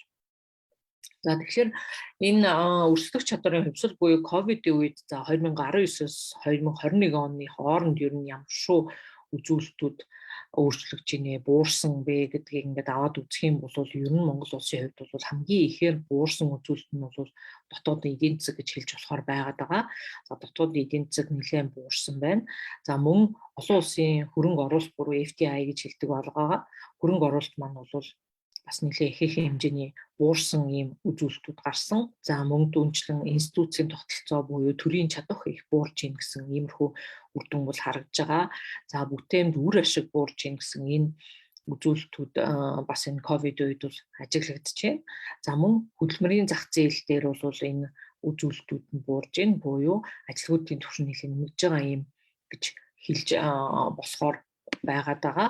За мөн та бүхэн бас мэдж байгаа боловсрал бол нэлээд их юм хэмжээнд буурж байгаа юм үзүүлэлтүүд гарснараа бас яг энэ нь бол бас яг энэ өрсөлдөх чадрын тайлангуудад бас яг тодорхой хэмжээний юм тусгалуудаа болж байгаа. За тэгэхээр ер нь өрсөлдөх чадварыг бас яг аваад үзэхэд бол мэдээж ковид үед бид нар бүх юмыг одоо муу байна ч гэдэг юм уу те ингэж хэлэхэд бас юм боломжгүй байгаа. Тэгэхээр ер нь эерэг ямар нөлөө гарсан, ямар сөрөг нөлөө гарсан гэсэн энэ хоёр талаас нь бас яг ингэж авч үзэхийг бол оролцсон байгаа. За тэгэхээр мэдээж энэ ковид үед бол эерэг нөлөө гэдээ аваад үзэх юм бол бас интернет хэрэглэгчдийн тоо нэмэгдсэн байна. За зайнаас ажиллах, цагаар ажиллах гэх мэт уян хатан ийм ажлын нөхцөл байдал бүрдэж эхэлсэн гэж хэлж болохоор байгаа. За төрийн үйлчилгээг цахимаар авах мэдээлэл мэдлэг тодорхой хэмжээгээр нэмэгдэж байна гэж ингэж дүгнж болохоор байгаа.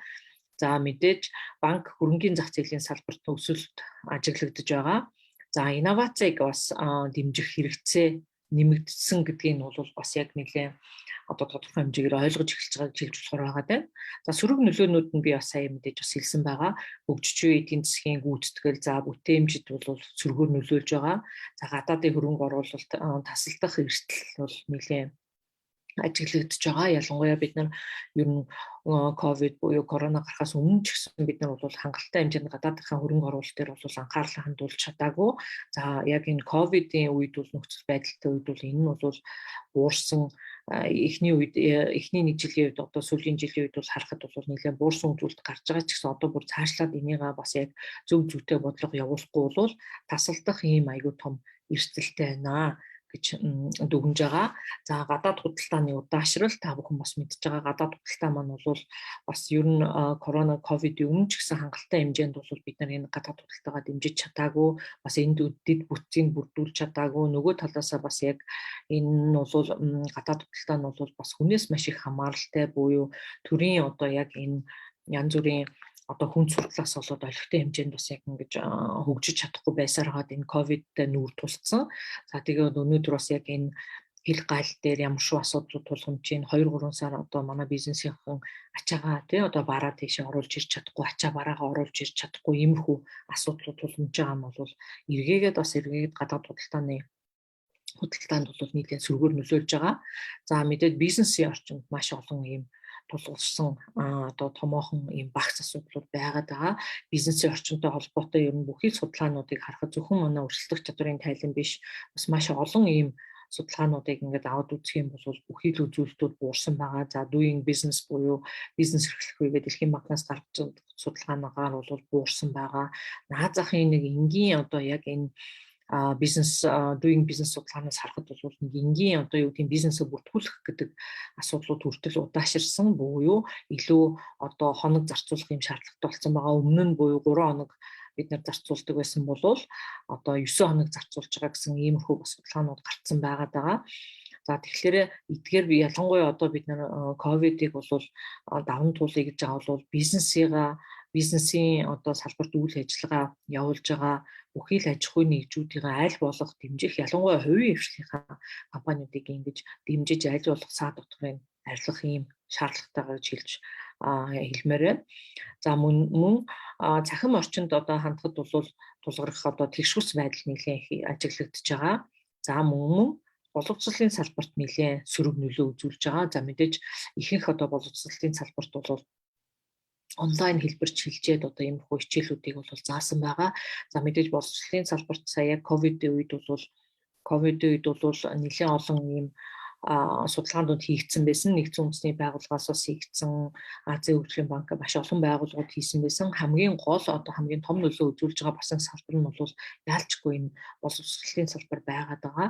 Яагаад тэгэхээр эргээгээд бас яг энэ одоо хүн болгон манай Монгол улсын хувьд бол бас мэдтгүй нэг асуудал нь юу байгаад идэг гэхээр хүн болгон яг интернетийн тэгш хүртээмж интернеттэй байдгүй. За дээрэс нь бас энэ томоохон одоо юу гэдэг ихэнх айлуучин олон хүүхэдтэй. За дээрэс нь нэгдүгээр хүүхдүүд нь бүгдээрээ нэгэн зэрэг хичээлдээ одоо гэрээсээ суух энэ боломжууд нь нэлээд хязгаарлагдмал байгаад байгаа болохоор энэ нь бол бас нэлээд томоохон нөлөө үзүүлсэн. За манайх бас яг Германы олон улсын хамтын ажиллагааны нийгэмлэгтэй хамтраад одоо мэргэжлийн сургалт үйлчилгээний салбарт ер нь ямар нөлөө үзүүлсэн гэсэн ийм судалгаа хийсэн ковидын үеэр. Тэгэхээр яг энэ ковид бол яг боловсролын салбар буюу яг мэргэжлийн өмсүүдүүдэд ингээд аваад үзэхэд бол ихэнх одоо өмсүүдэд сурж байгаа хүүхдүүд маань бол бас яг ийм жоохон дунджаас доогуур орлоготой айл өрхүүдийн хүүхдүүд байдаг. За эдгээр нь бол эргээгээд бас яг интернет хангалттай хэмжээнд интернет байхгүй, за смарт утас байхгүй тий. Тэгэхээр эргээгээд нөгөө хичээлийн зааж болохгүй. За зарим орон нутгийн бас яг судалгаануудыг харж байхад ихэнх нь бол гэрлүүгээ буюу бас яг орон нутаг буюу ээж аав руугаа явцсан үедээ бол бүр утсан ч холбогдох боломжгүй байсан. Тэгэхээр энэ нь бас юу үзүүлж байна гэхээр эргээгээд сүлжээ байхгүй газар байгаа хүүхдүүд маань эргээгээд бас яг энэ хичээлдээ хамрагдахын боломж нь маш хязгаарлагдмал болчиход байгаа. Энэтэй холбоотой бас яг Дэлхийн банкны бол нэлээд тайлан гарсан байсан. За интернетийн хүртээмжтэй холбоотой. За ер нь ковидын үеийг даван туулахад бол өрсөлдөх чадрын гол үзүүлэлтүүдийг ингээд аваад үзэх юм бол бид нар технологийн дэд бүтцийг нэлээд сайжруулах юм шаардлагатай байгаа. Ялангуяа энэ интернетийн дэд бүтцүүдийг нэлээд цаашлуулж одоо өргөдөх шаардлагатайгаа хөрөнгө оруулалт хийж за бизнесийн бүтээмжийг бол аль болох дэмжиж бүхэл төрлийн бизнесийг бол аль болох саад дотор багтаа явуулах шаардлагатай байна. За эдийн засгийн доктортой байдлаа бол хадгалах нь нэн чухал байгаад байна. Тэгэхгүй бид нар одоо ихэнхдээ одоо яг маш олон одоо яг энэ ковид үед бол энэ маш олон төрлийн одоо энэ тэтгэмж за дээрээс нь халамжууд нэмэгдсэн байгаа. Эдгээр зүйлс нь бол бас эдийн засгт нэлээд томоохон сөрөг нөлөөнүүд үзүүлж байгаа. За тэгэхээр эдгээрийг бас аль болох багасгах ингэж шаардлагатай байна. За эрүүл мэндийн салбарын дэд бүтцийг бас нэлээд сайн хөгжүүлэх хэрэгцээ бол бас харагдсан байгаа. Яг гэвэл бид нэр эрүүл мэндийн салбарт бол ялангуяа маш олон жилийн ковид гартал бол хангалттай хэмжээнд анхаарлаа хандуулаагүй гэж хэлж болохоор байгаад байгаа. Хөрөнгө оруулалт хийгээгүй, цааш нь өргөжүүлээгүй, хөгжүүлээгүй гэж хэлж болохоор байлууд байгаа. За мөн хуулийн хэрэгжилтийг хангахад бол нэлээд анхаарах хэрэгтэй байна. За мөн энэ боловсролын салбарын дэд бүтц гэсэн эдгээр асуудлуудыг бол чухалчилж авч үзэх хэрэгтэй байгаамаа. За тэгээд ер нь бол өрсөлдөх чадрыг Монгол улсын бас бид нар ийм өрсөлдөх чадрыг хийхээсээ гадна бол ер нь Монгол улсын бас өрсөлдөх чадрыг сайжруулахад дөхөн буюу сайжруулахад хэрэгтэй гэдэг үүднээсээ бид нар бас яг энэ Монгол улсын аймагуудын өрсөлдөх чадвар гэж хийж байгаа. За мөн дүүргүүдийн өрсөлдөх чадвар гэж хийж байгаа. За Монгол улсын аймагуудын өрсөлдөх чадвар нь бол 2012 оноос жил болгон хийгдэж байгаа ийм судалгаа байгаа. Тэгээ 21 аймгийн одоо хөгжлийг бол ингэж бид нар харьцуулдаг. За 180 шалгуур үзүүлэлттэй. За санал асуулга мөн статистик мэдээлэлээс бүрддэг. За тэгэхээр эдгээр санал асуулга бол бид нар аймагт үйл ажиллагаа явуулж байгаа бизнес эрхлэгчдээс авдаг. За энэ аймагуудынхаа мэдээллийг бол бид нар ялангуяа энэ аймаг индексийг хэмээн тусгайлын вебсайт бас монгол англи хэлээр динамик вебсайт бүрдүүлж оруулж өгсөн баамаа. Мэдээж Монгол улсын хөгжил чинь зайлшгүй энэ 21 аймагаас бүрддэг болохоор эдгээр аймагуд нь бас хөгжиж тодорхой хэмжээгээр улс орныхоо өрсөлдөх чадварыг сайжруулахад бол хувь нэмэр оруулна гэж үзэж байгаамаа. За тэгээд дүүргүүдийн мэдээж бас яг өрсөлдөх чадвар гэж гаргаж байгаа. Энэ нь бол 2017 оноос гарч байгаа 2 жил тутам гаргаж байгаа юм судалгаа байгаа. За энэ дээр бол бас яг Улаанбаатар хотын 9 дүүргийг ингэж харьцуулж гаргадаг. 150 шалгуур үзүүлэлттэй. За энэ дээр дүүргүүд дээр ганц нэг онцлогтой нэг өөр зүйлс нь арай өөрөөр хийгдэг нэг зүйлс нь юу байгаа гэдэг нь санал асуулгыг нь бол бид нар өрхүүдээс авдаг байгаа. За өрхүүдээс санал асуулга аваад мөн дээрэс нь статистик мэдээллүүд орж байгаа. За санал асуулгынхаа хувьд бол мэдээж өрхүүдээс авахтаа өөрсдөө бол санал асуулгынхаа хувьд бол ямар төрлийн одоо дүүргийн за дээрэс нь бас яг өөрсдийнх нь хорооны үйлчилгээ хэр хүртээмжтэй байна гэдэг талаас нь бол бас яг санал асуулга явуулж энэ дээр бол бас яг засаглалын үзүүлэлтүүдийг ингэж харьцуулж гаргадаг юм аа. За ингээд товчхон би бас яг өөрийнхөө өнөөдрийн бас хэлтгэлийг 15 минут багтаалаа. Ингээд та бүхэнд бас анхаарал хандуулсанд баярлалаа. Нэмэлт асуулт тодруулах зүйлс үйл ингээд та бүхэнд бас асуултанд хариулъя. За баярлалаа. За багшмын захирлын хэлбэрт бас баярлалаа гэсэн багтаа хэлтгэл байлаа. Маш санаа зовмоор бас трендүүд ч бас ажиглалаа бас ууштай шинэ юм ажиглалаа. За ингээд бүх хэлтгч нараа ураад эсвэл зүгээр хэл мэдээлч гэдэг юм олон улсад энийг манайх сайн хийсэн ингээд төрийн туршлага маягаар хуваалцах юм. Эсвэл өөр одоо энэ манайх бусад улсаас илүү муу одоо хийсэн гэдэг юм уу тэгж одоо анхааруулга зорилгоор яг тийм одоо судалгааны ч юм уу сурвалжлагын үнцэг та бүхэн одоо юу байгаа. Энэ big data буюу их хөгжлийг ашиглаж эхэлсэн нь сүүлийн 2 жилд энэ төрөөс энэ их хөгжил чинь хувийн салбарт ч байна. Хамгийн гол том их хөгжил бол төрийн салбарт одоо тийм нөгөө төрийн секторт их цуглуулагдчихж байгаа байхгүй юу? Хувийн салбарт гэдэг нь банкны санхүү дээр их хөрөнгөлөгдөж байгаа. Бид нар чинь хаан банкар өдөр тутам ингээл ээж аав руугаа мөнгө шилжүүлдэг ингээд худалдаа энэ төр хийж авч байгаа ш тэрүүгээр яаж байгаа гэсэн. Тэгэхээр энэ датануудыг цуглуулад за бүгдийг биш. Бүгдийг хийхлээр асар хурдтай, асар их одоо хүчтэй компьютер шаарддаг учраас яг тэр тухайн одоо хүмүүс төлөөлж байгаа өрх гэрүүдийг иргэдийг төлөөлж чадхаар тэр юуг нь авч жагаад түүрээр нь авч жагаад ингээд хийж байгаа тийм судалгаа төр засгийн газар бол байхгүй байна. Хувийн секторт яаж хийдгийг сайн би мэдэхгүй байна. Хувийн секторын их хөгжилтэй ажиллаж байгаа энэ коронавигийн үед COVID-19 үед яаж нэгдгийг харж байгаа прогноз хийж байгаа тийм эдийн засагч надад тааралдаг уу яа би энэ тал дээр нэлээд сүүлийн 2-3 жил их зүтгэж ажиллаж байгаа учраас. Тэгвэл нэг гэрэлтэй сайхан мэдээ бол энэ одоо хаач одоо очихгүй энэ ч айгүй нууц энэ ч хувь хүний нууц бизнесийн нууц энэ чинь айгүй нарийн дата ахгүй хэцүү.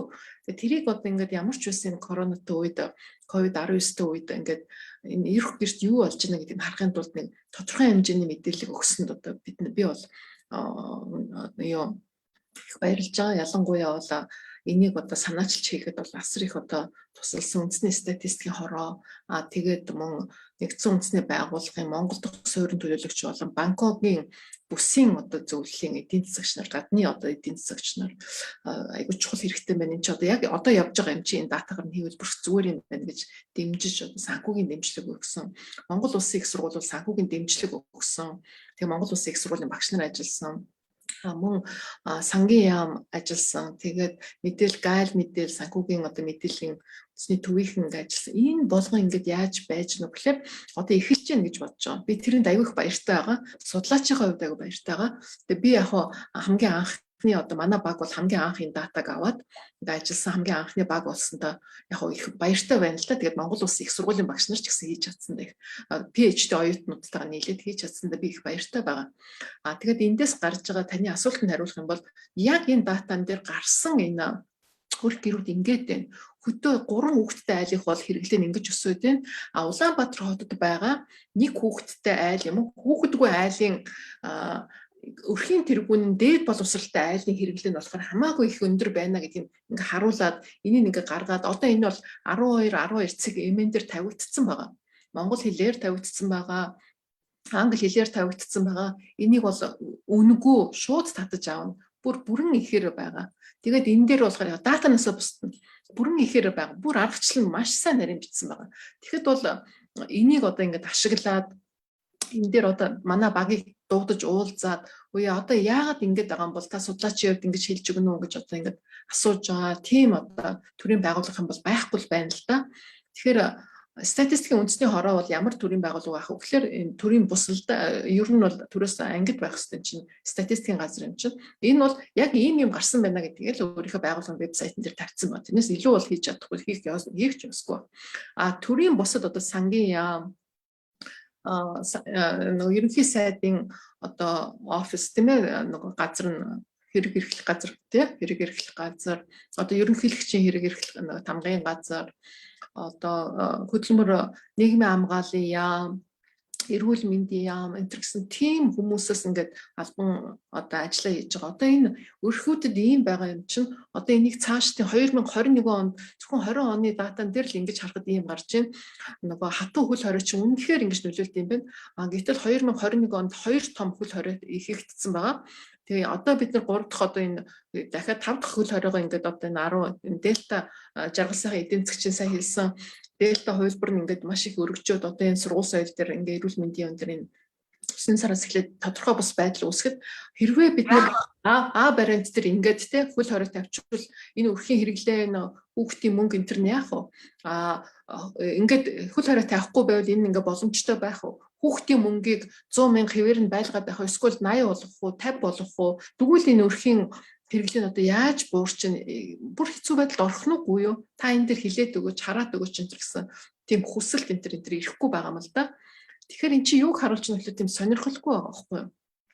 Энд нэг хэсэг одоо судлаачд нь болохоор арай гэж тэр олддоггүй датан дээр ингээд үнэнгээсээ одоо бүх ном дүрмийнхэн дагуу яваад ном дүрмийнхэн дагуу тэр бүх одоо датаныхын нууцлал одоо аюулгүй байдлыг хангаад ингээд хийгээд өгөхөд энийг дахиж үргэлжлүүлээд за одоо энэ дээр нь суурлаад хүүхдийн мөнгөний бодлогоо ингэж өөрчлөе, ингэж сайжруулъя.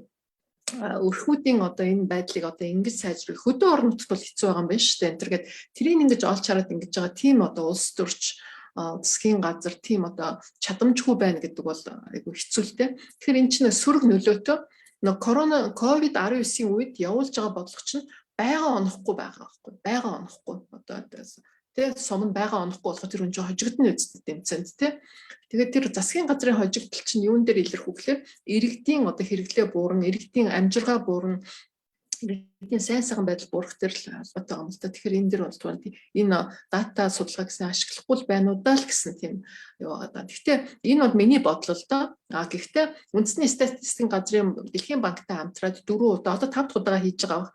Утсаар авдаг 2000 өрхүүдээс утсаар авдаг амжиргааны төвшний коронавигийн үед одоо эрүүл мэндийн зардал нь яаж ийн өвчтөө хүн гарсан уу танаа гэрт энэ төргээд нарийн асуудыг тэр судалгаан дээр бас тэр судалгааны үр дүнг нь хараад бодлого энэ төр сайжруулж байгаа бол сайн байна. Тэгдэг үежж бас магадгүй бас бүгдийг харлуулахгүйгүй. Тэгтэл яг манай энэ анх удаа ингээд их датанд их хөгжил төр хийсэн юм дээр бол ингэж анхаарал тавихгүй гэдэг бол 21-р зуунд их хөгжил машины machine learning тэгээ одоо тэр байтугай artificial intelligence шууд юм орчуулад ингээд хийдэг одоо энэ бүх юмнууд ингээд хөгжиж байхад энийг ашиглаж чадахгүй ингээд бодлого явуулах гад энэ улс, энэ нийгэм, энэ эдийн засгийг ийм COVID-19-ийн ийм хэцүү үеийн энэ хонглын ийм амар юмар яаж гаргах юм бол доо л гэдэг дээр эдийн засгч явж жоохон болгоомжлол сууж байгаа юм л да. Сая 60 сайхан эдийн засгч хэлсэн шүү дээ. Инфляцийн түвш өсөд байна гэж. Энд чинь өссөн шүү дээ. Энд чинь макро эдийн засгийн бүр загвараар нь бүр дүнгээр нь гарна шүү дээ. Яагаад өмнө өсдөггүй? Яг тэр бүх үйл ажиллагаа Монгол улсад явж байгаа байхгүй юу? Тийм учраас энэ дэр маш л бодолтой хийхгүй бол одоо бид нар бас л COVID-19-аас хямралаас гарах нь тэр чиглэлээр л удаашраад байх учраас нөгөө судлаачийн санаа зовж байгаа юм л та. За тэгээд энэ гурван илтгэгчтэй одоо би талархал илэрхийлмээр байна. Яагаад би энд бас ажлаа зохицуулаад ажлынхаа зохицуулаа гаргаад энд сонсъё гэж ирсэн болохоор энэ ковидын асуудал манай улсын эдийн засаг манайд ямар одоо өөрчлөлтүүд авч ирэх гэдэг энэ өөрөө сэдвүүнээр сонирхолтой учраас энэ сэдвийг барьж авч одоо ингэ зохион байгуулсан Америкийн Монгол судлалын төв зохион байгуулж байгаа та бүгдээ бас талархъя. Тэгээд энэ оролцож илтгэл тавьсан улсуудаа бас талархъя. Тэгээд уг нь нэг илтгэгч үрээс нэг асуулт асууя гэж бодож ирсэн энэ юуны илтгэлийн үеэр. Тэгээд зарим илтгэгч нар маань нэг тодорхой хариулчлаа. Гэхдээ заримаас нь би асуулт асууя. Тухайлбал энэ нөөтийн албан татвар баримтаар ядуурлыг тодорхойлох, тэгшис байдлыг тодорхойлох ер нь хэр зохимжтой байна бэ гэсэн ийм асуулт надад байсан юм. Тэгээд отхон төгс багшмаас юу итгэлийгээ төгсгөл хэлчлээ л дээ. Энэ бол тийм тохиромжтой хөгжил биш юм байна шүү гэдэг. Энэтэй бол одоо би их санаа нийлж байна. Нэгдүгээр баримт чинь өөрөө ямар хүн амын ямар бүлэг маань энэ баримтыг цуглуулж гаргаж байгаа бэлээ тийм ээ. Тэгээд нийт хүн амын маань одоо 30% гэдэг чинь 800 мянган хүн чинь ядуу байгаа шүү дээ. Энэ ядуучууд маань энэ баримтын энэ нөөтийн юунд хэр зэрэг орох вүлээ өөрөө бас түрүүн хэллээ хөдөө байгаа улсууд гэх тийм ээ. Дээр нь энэ эрүүл мэндээс болж ядуурл сүүлийн үед маш ихсэж байгаа шүү дээ. Зөвхөн Монголч биш дэлхийн нийтээр зөвхөн эрүүл мэндийн зардлаас болж дэлхийн нийтээр одоо 150 хүн зардал одоо өрхийн зардал бол маш хүндэрч 100 сая хүн 150 сая хүн тэгээд 100 сая хүн жил бүр ядуурч байгаа байхгүй зөвхөн эрүүл мэндийн үйлчилгээнд төлбөр төлснөөс болоод. Тэгэхээр зэрэг энэ хүчин зүйлүүдийг одоо тооцохгүйгээр зөвхөн баримтаар ингээд нөөтийн албан татвараар ядуурл гişүс байдлыг тооцно гэхээр жоохон учир тутагтай юм шиг надад санагдсан. Гэхдээ ийм одоо санаачлаг гаргаж, ийм алхам хийж, ийм одоо бас том ажил хийсэн би бол талархаж байна. Ингээд өөртөө ч юм бол би санал нэг байна гэж хэлэх гэсэн юм. За жаргал сайхан докторийн хувьд сайн байна уу? Одоо эдийн засгийн сорилтуудын асуудлыг ярихдаа эрүүл мэндийн асуудлыг оруулж ирсэнд их талархаж байна. Тэгэхээр энэ COVID-19-ийн энэ хямрал маань бол одоо их өөрмөц гэдгийг та бүхэн мэдж байгаа. Өмнө болсон эдийн засгийн хямралууд, санхүүгийн хямралууд бол дандаа эдийн засгийн санхүүтэй холбоотой байсан бол энэ хямрал маань эрүүл мэндээс болж хямарчлаа шүү дээ. Нэг өвчин л одоо дэлхийн орнуудын маань хямруулчлаа шүү дээ. Тэгэхээр энд одоо эрүүл мэндийн асуудлыг ярихгүйгээр эдийн засгийн сорилт гэж ярихад бол хэцүү байсан. За энийг бол одоо жаргал сайхан илтгэгч маань их сайхан гаргаж тавилаа. Зүгээр миний асуух сонирхож байгаа юм бол яг нь одоо танд өөрийн бодол байвал хариулна үз. Миний хэлэх гэсэн юм юу гэвэл энэ эрүүл мэнд эдийн засаг хоёр чинь хоорондоо ямар их хувилттай холбоотой юм бэ гэдгийг ковид үндсэндээ гаргаад тавьчлаа. Тэр энэ маань үүнээс манайхан одоо хэр сургамж авбаа. Зүгээр л нэг хямрал юм байна. Ингээд одоо жоохон арга хэмжээ аваад ингээд болчдгийм байна гэсэн ийм байдлаар өнгөрөх нь үү? Эсвэл энэ эрүүл мэнд гэдэг чинь одоо үнэхээр эдийн засгийн хөшүүрэг юм байна, хөгжлийн хөшүүрэг юм байна. Илүү анхаарахгүй болохгүй юм байна гэдэг ийм ойлголт хэр зэрэг өргөн ялангуяа удирдлагын төвшнүүдэд одоо тусвуу. Та хэллээ л дээ одоо энэ ковид бол ерөөсөө эрүүл мэндийн бүтцийн сул талыг гаргаж тавилаа гэж. Үнэхээр яг үнэн. Бидэнд нэг юм алдаатай юу байдаг шүү дээ. Эрүүл мэндийн төсвийг нэмээд 2-3 дахин нэмэхээр зэрэг эрүүл мэндийг хөгжүүлж яах гэж ойлгодог. Нөгөө намуудын мөрийн хөтөлбөрч тэгж ордог. Гэтэл тийм биш вэ шүү дээ. Өнөөдөр эрүүл мэндэд ямар их одон татнаас мөнгө зарв. Гэтэл энэ маань одоо яаж үр дүн хүрчээ, нөгөө систем маань зөв ажиллаж байна уу, үгүй ажиллаж байна уу гэдэг ижих болгон асуудал гарч байна. Тэгэхээр энэ тал дээр манай одоо хэр зэрэг шинэлэг ойлголтыг шинэ орчинд энийг хүлээж авбаа. Эсвэл зүгээр л нэг одоо байдаг юм ингээл одоо өнгөрчих нь байна. Ялангуяа нэг ханиадны төвшөнд ингээд сөргийн дархлаа тогтоод болчих нь байх шүү гэсэн ийм ойлголт бол байж боломгүй байгаа. Ялангуяа өнөөдөр бол ковид тусаад илгэсэн хүн бол одоо цааш ямар үр дагавар гарах нь гэдгийг өнөөдөр бас мэдэхгүй байна шүү дээ. Өнөөдөр эрдэмтэд яг судалж байна. За могонхон яваарай. За би 3 хүний тухай асуудал 3 хүнд нь хандж байгаа учраас цаг жоохон бас яаж вэ? За 3 дахь нь 5 секунд өглөө. За 3 дахь нь Лакшмана доктороос асууя. Энэ 4 хүчин зүйл дотор энэ дэд үтцэн нэг сул явсан байна л да, доош нь татаж байгаа. Энэ дотор эрүүл мэнд орж байгаа юм байна. Тэгэхээр энэ эрүүл мэнд ямар байдлаар тусдаг юм бэ? Тэгээд эрүүл мэндийн дэд үтцийг сайжруулах гэхээр зэрэг өөрөө хөрөнгө оруулалтыг нэмэд эмнэлэг барьна гэдээ ярьчих шиг бодлоо зөв ойлгосон бол энэ оруулж байгаа энэ тооцож байгаа үзүүл тэгээд сайжруулах юм маань яаж ойлгогдож тусч яваа лээ гэж асууя. За баярлалаа. Жоохон цаг авсан дуучлаарай. За жоохон шүүмжлэлтэй хамт шиг болоо уучлаарай.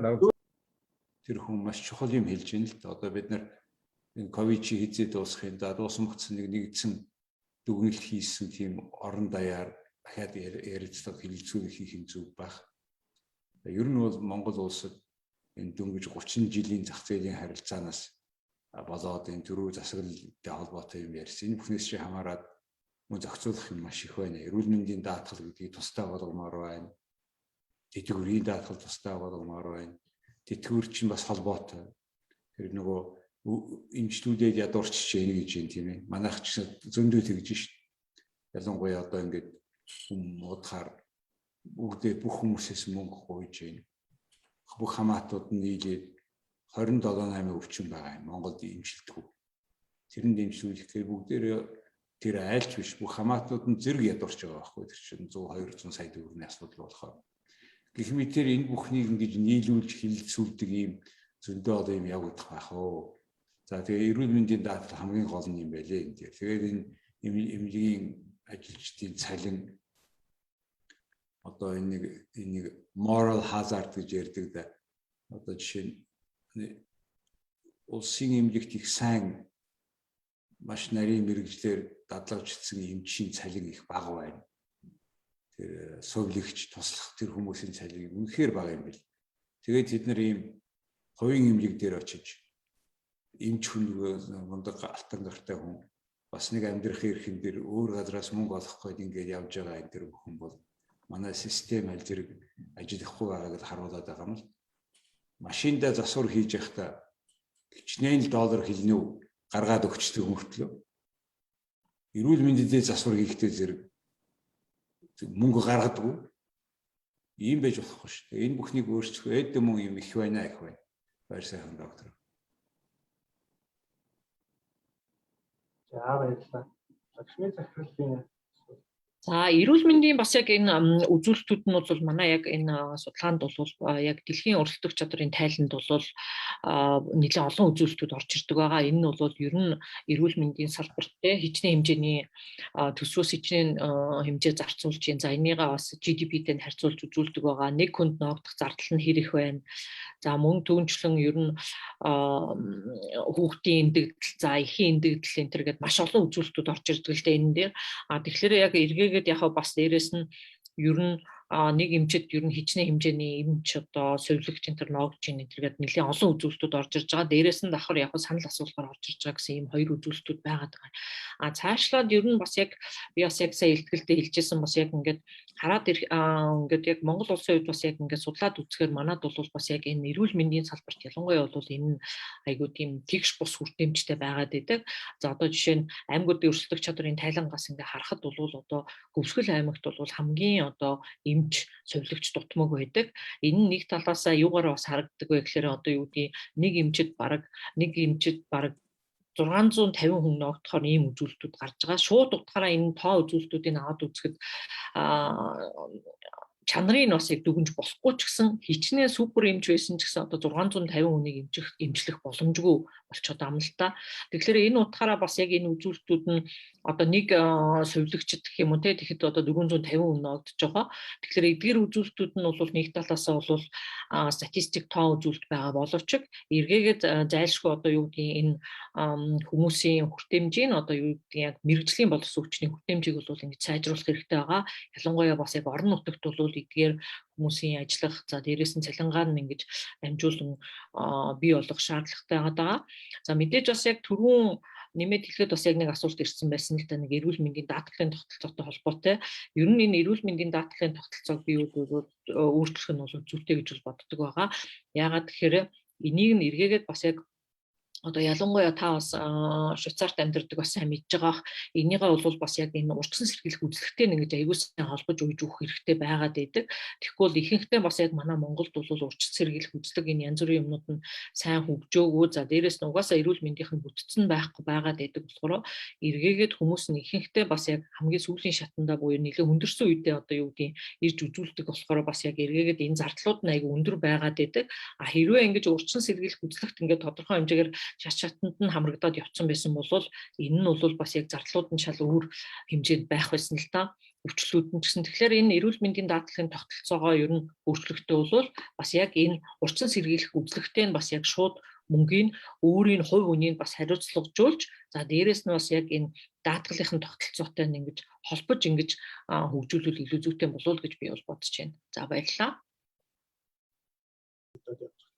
За Винсэн Бад Дансрын гэдэг хүн Отон төгс профессорын илтгэлээр тэр хүнсний хэрэглээ нэмэгдсэнтэй холбоотой хэрэглээ өндөр гарсан байж болох уу?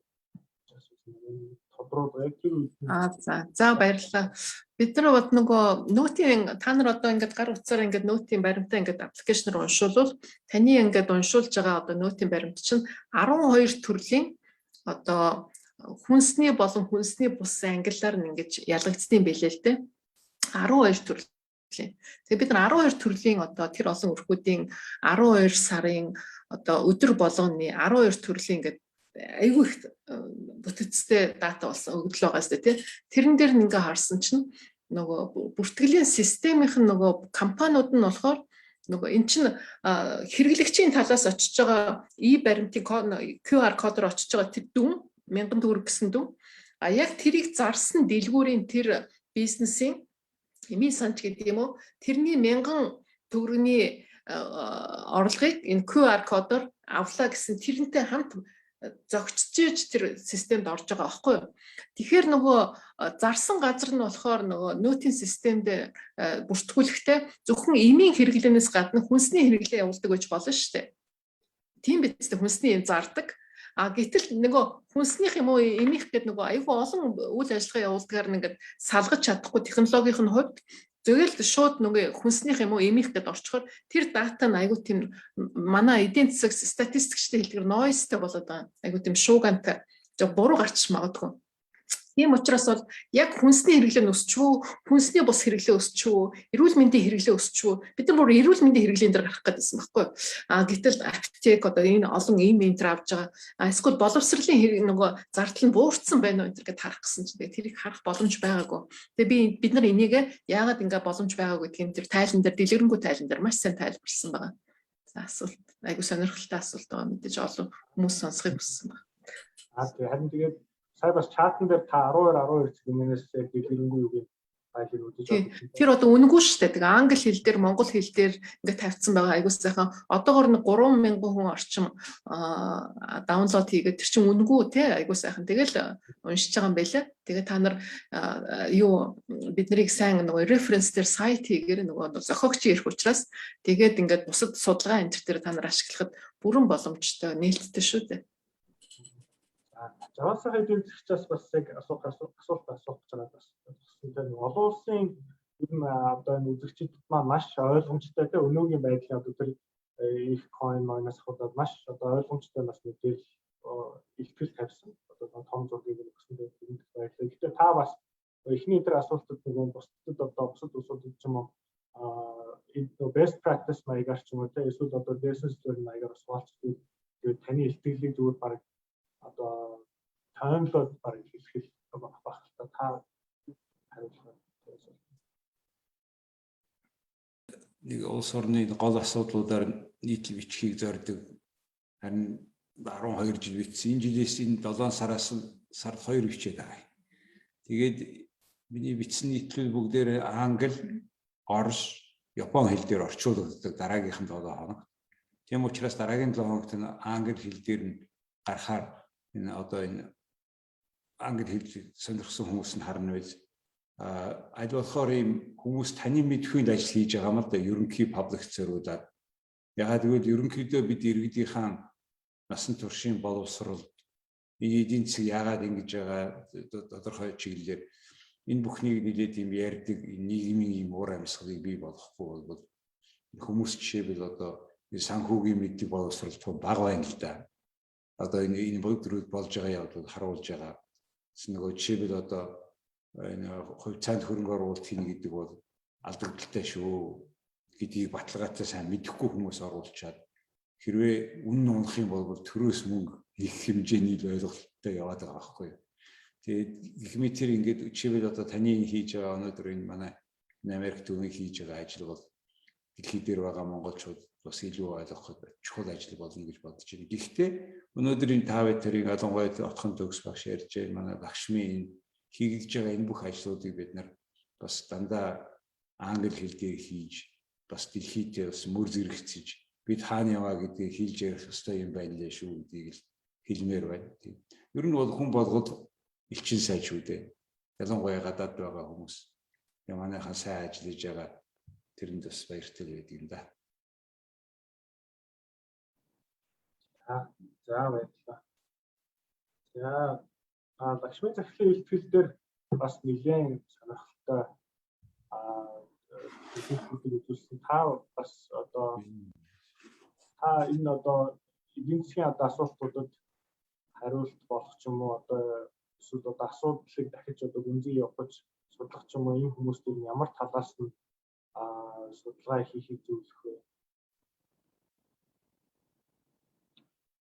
Надад одоо хамтарч ажиллаж гэдэг юм уу те? За ер нь бол яг манайх бол өөрсдөө бол одоо юу гэдэг би сая өнөөдөр бас илтгэлтэй зөвхөн яг өөрсдийнхөө одоо байнгын хийдэг одоо өрсөлдөх чадвартай холбоотой судалгаануудыг танилцууллаа л да. Ер нь бол манайх бол дээрээс нь нэмээд одоо юу гэдгийг сар болгон макро эдийн засгийн тойм гаргаж байгаа. За банкуудын өрсөлдөөн тойм, үлрэл тутам гаргадаг. Энэхүү бүтээлүүд нь одоо юу гэдгийг байнгын одоо тогтмолд гарч байгаа юм судалгаанууд нь байгаад идэг. Мөн түнчлэн яг олон улсын байгууллагын одоо захиалгаарч гэдэг юм уу те эсвэл заримдаа бид нараас өөрсдөө тендерч гэсэн ороод юм Европын холбоо, Азийн хөгжлийн банк энэ төргээд маш олон төрлийн юм судалгаануудад ордог. Одоо тэрдгээр судалгаануудыг ноод үзэх юм бол дандаа нэг одоо нэг удаагийн ч гэдэм үү те нэг гэрээ тийм ажлууд байдаг л да мэдээж. Тэгэхээр яг манай өөрөө яг хийдэг энэ судалгаануудыгаа бид нар бас яагаад юм тодорхой хэмжээгээр юм тогтмол хийгээд идэх юм бэ гэхээр бас яг ер нь аливаа юмыг хийхдээ нэг аргачлалын дагуу хийж байгаа нь бол бас яг нэг улс орны хувьд бол бас яг нэг хөгжлийн чиг хандлага нь харагдана гэж бодоод идэг байхгүй. Анх бид нар өрсөлдөх чадрын судалгаа хийж байхад жишээ нь Монгол улсын нөхцөл байдал ийм байна гэдэг ингээд нэг тийм тодорхой нэг байдлыг ингээ харуулчихж байгаа. Тэгэнгუთ юу гэдгийг дараа жилэн дахиад хийхээр энэ үзүүлэлтүүд нь сайжирсан байна, засагдсан байна ч гэдэм үү те. Эдгээр үзүүлэлтүүдийг ингээ хараа явуучих боломжтой байдаг. Тэгэхээр ийм урт хугацааны чиг хандлага нь харагддаг гэж хэлж болохоор байгаад байгаа юм. Хоёрт яг бас яг нэг манай яг нэг өөрийн гэсэн ашигладаг тодорхойлолтод нэг сайн гардггүй нэг тийм зүйлс гэж хэлэхүүтээ бас яг нэг би зүгээр өөрөө хувьдаа тэгж бодоод идэх нь юу байдаг гэхээр яг нэг бид нар яг ингээд өөрсдийнхээ нөөц болцоог ашиглаад ард иргэдийгээ сайхан амьдруулах гэдэг ингээд ерөнхийд нэг томьёолоод байна шүү дээ. Яг би зүгээр Монгол улсын хувьд бол энэний томьёолуулсан арай өөрөөр томьёолчвол илүү зүгээр юм болоо гэж боддог. Яагаад гэвэл бид нар 30 жилийн өмнө бол зах зээлийн хэсэгч хэлснээрээ биднэрт хамгийн том бий болсон баялаг юу вэ гэвэл бид нар хувийн өмчтэй болсон.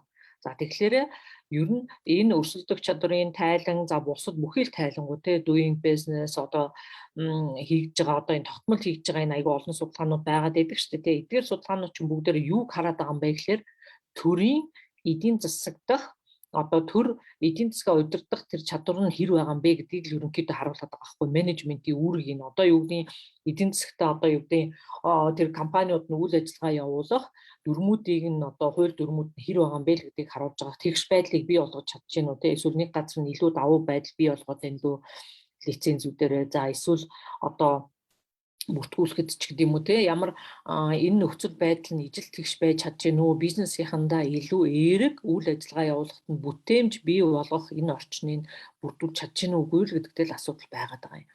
Ягаад гэвэл эргээгээд бас яг ийм зах зээлийн эдийн засагт бол бүтээмж буюу эцсийн дүндээ бүтээмжийг бол хувийн аж ахуй нэгж компаниуд л бий болгож байгаа. Түүнээс төр бол энийг чинь бий болгохгүй шүү дээ. Мэдээ төрийн өмчийн цөөхөн компаниуд байгаах. Гэхдээ яг ер нь бол энэ бүтээмжийг бол компаниуд бий болгодог. За эцсийн дүндээ бас тэгээд хэрэглэгч өөрөө тэр компаниудын бүтээж байгаа үйлдвэрлэж байгаа бүтээгдэхүүнүүдийг худалдаж авч гэнэ үгүй юу гэдэг ингээд эрэлт нийлүүлэлт гэдгээр нь зохицуулаад явна гэж ойлгож болохоор байна шүү дээ.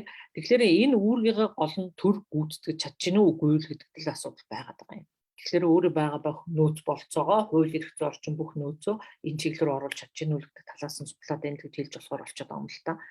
Тэгэхээр яг илүү цаашлаад харангүй яг янз бүрийн үзүүлэлтүүдийг дэлгэрүүлж мэдээж үзэх боломжтой.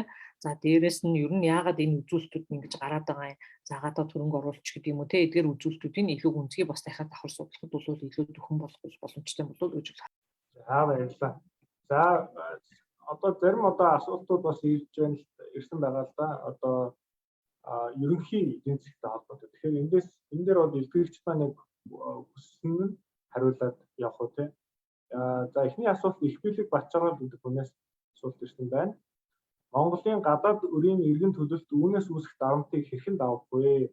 Ажилгүйдлийг бууруулахад ямар арга хэмжээ авах нь зөв вэ? Залуучуудын хөдөлмөр эрхлэлтийг хэрхэн нэмэх вэ гэсэн ерөнхий асуулт. Тийм. За тэгээ би нөгөө их билег гэж манай эдийн засгийн онлайн ангид төгссөн оюутан байсан. Их билег гэдэг нэртэй Бачаргалгийн овогтой аюул тэр байж магадгүй. Өөрөө бол энэ номын үтсэн бас жоохон газарлж байгаа хэл та зүгээр яг арай илүү туршлагатай багшаасаа асууж байгаа гэвэл залуучуудын хөдөлмөр эрхлэлт бол аюул том чухал асуудал байна. Яг тэгэхээр өөрөө яг энэ манай залуучууд бол яг хөглөөр ихтэй сургууль төгссөн бай, 12 дугаар анги төгссөн бай, мэрэгжлийн төвийг төгссөн бай. Ажил олоход их хэцүү байна л да. Тэгэхээр яг хөвлөр агшчихсан байгаа COVID-19 үед агшчихсан байгаа нийлүүлэлтийн тал нь ингээд зогсцсон байгаа энэ эдийн засгтэр дахин нэмэлт ахиу зардал гаргаад дахиж шинээр ажилчин авахд тийм шийдвэр гаргах бизнес аюу ховор байна л да. Жаргалсайхан эдийн засгч түрүү ярьсан банкуудын өгч байгаа зээлийн хэмжээ өссөөгүй аюу бага хэмжээр өссөн байна гэж. Өөрөөр хэлбэл банкудаас зээл аваад тэгээд бизнесээ өргөжүүлэх гэсэн аж ахуй нэгжсэн байгаа байхгүй юу?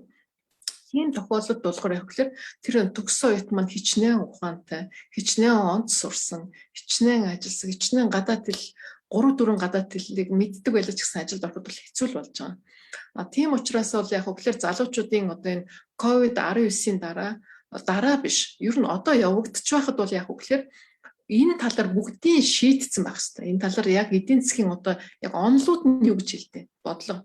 Үеийн хямрал бүгдээрээ хямрал анхудын хямралд орж байгаа юм биш шүү дээ Монгол улс чинь. 91 онд 89 онд бид нар хямралд ороод ингээд маш хэцүү байхад ажил эрхлэлт хөдөлмөрийг хэн аварсан? Хувийн салбар аварсан. Дөнгөж бий болсон хувийн 1992 оны үндсэн хуулиар баталгаажигдсан хүн болгон хувийн өмчтөй байж болно гэсэн тэр одоо хуулийн зохицуулалтчил аварсан шүү. Тэгэхээр одоо энэ эрүүл мэнд эдийн засгийг хавсарсан энэ том хямралын дараа хямралаас гарах үед бид нар гарах л байх л да. Гарвал хамгийн түрүүнд одоо энэ инфляцийн таны асуусан гадаад үрийн асуудал байна. Одоо 30 илүү их тэрбум долларын өртөө болсон байгаа бид нар.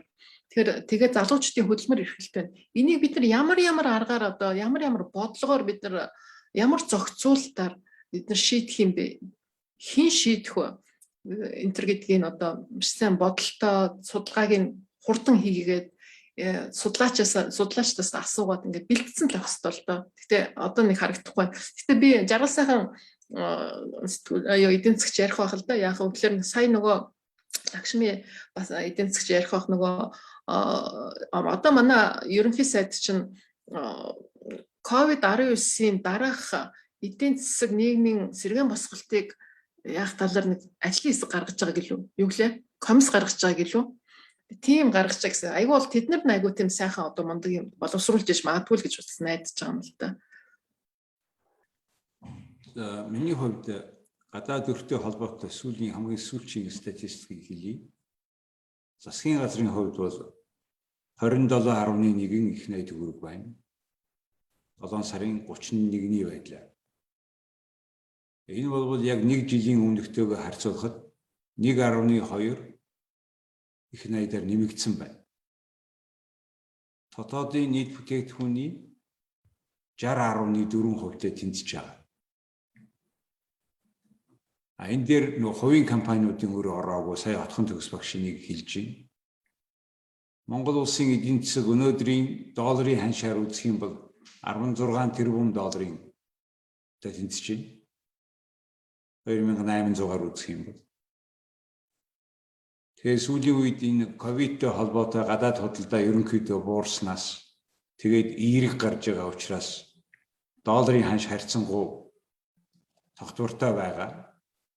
Гэхдээ 7 хоног болгоно 70 орчим сая төгрөгийн сая долларын 8 хийгээд байгаа Монгол банк.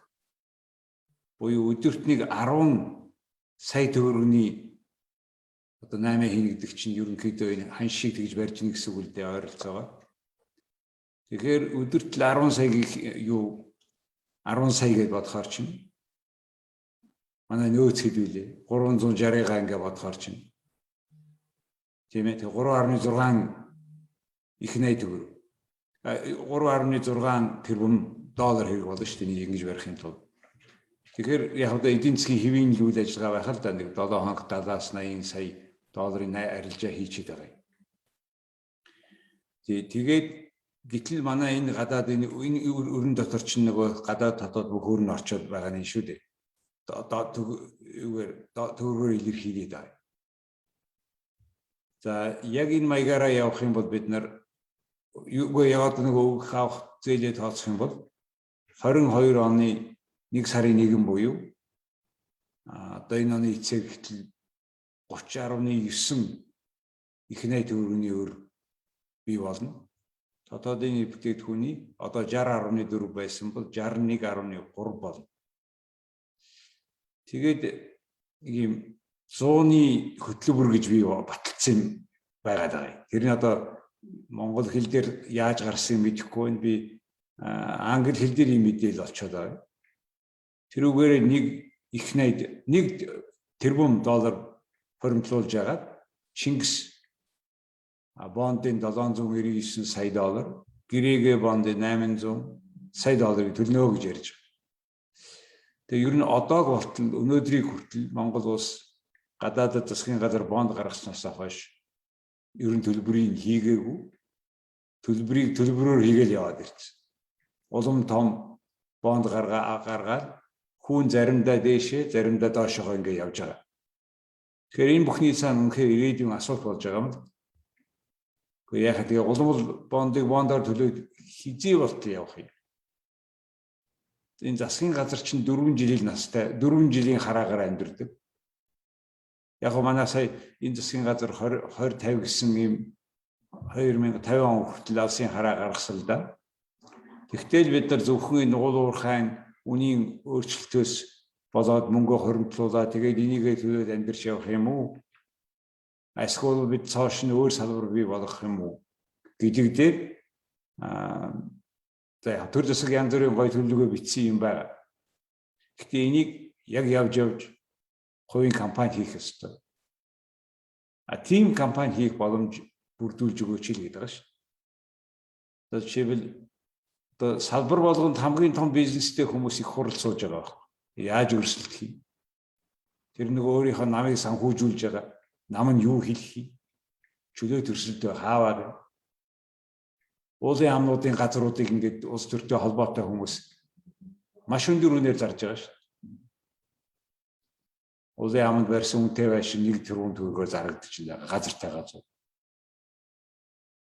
Гэхдээ энэ бүхнийг ингээд иргэд ингээд зөндөө яриад байхад бол нийлээд эсэргүүцэхгүй юм аа. Яг өөрийнх нь толгой дээр л буучаагүй бид нар ийм нэгдсэн энэ одоо тэр Француудыг, Австралчуудыг хардаа яаж нийтийг эргэжих ханд байж гэсэн чинь. Энэ ухамсар чинь бий болтол эдд мөн их сайхан нөхцөл энэ авилгад байна да. Ингэж л харж энэ даах. Сингапурд big data ашиглан олон нийтийнхээ мэдээллийг бас хуваалцдаг төрлийн систем байгаа. Иймэрхүү байдлаар хуваалцаад нийлүүлвэл яах болоо Монголд гэсэн.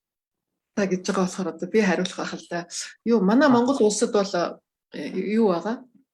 Нөгөө big data хуримтлагдсан байгаа. Би болоод ингээ хөгжөө явж байгаа. Түрүүн би хэлсэн арилжааны банкуд дээр их хэмжээнийхээ хийгдэж байгаа.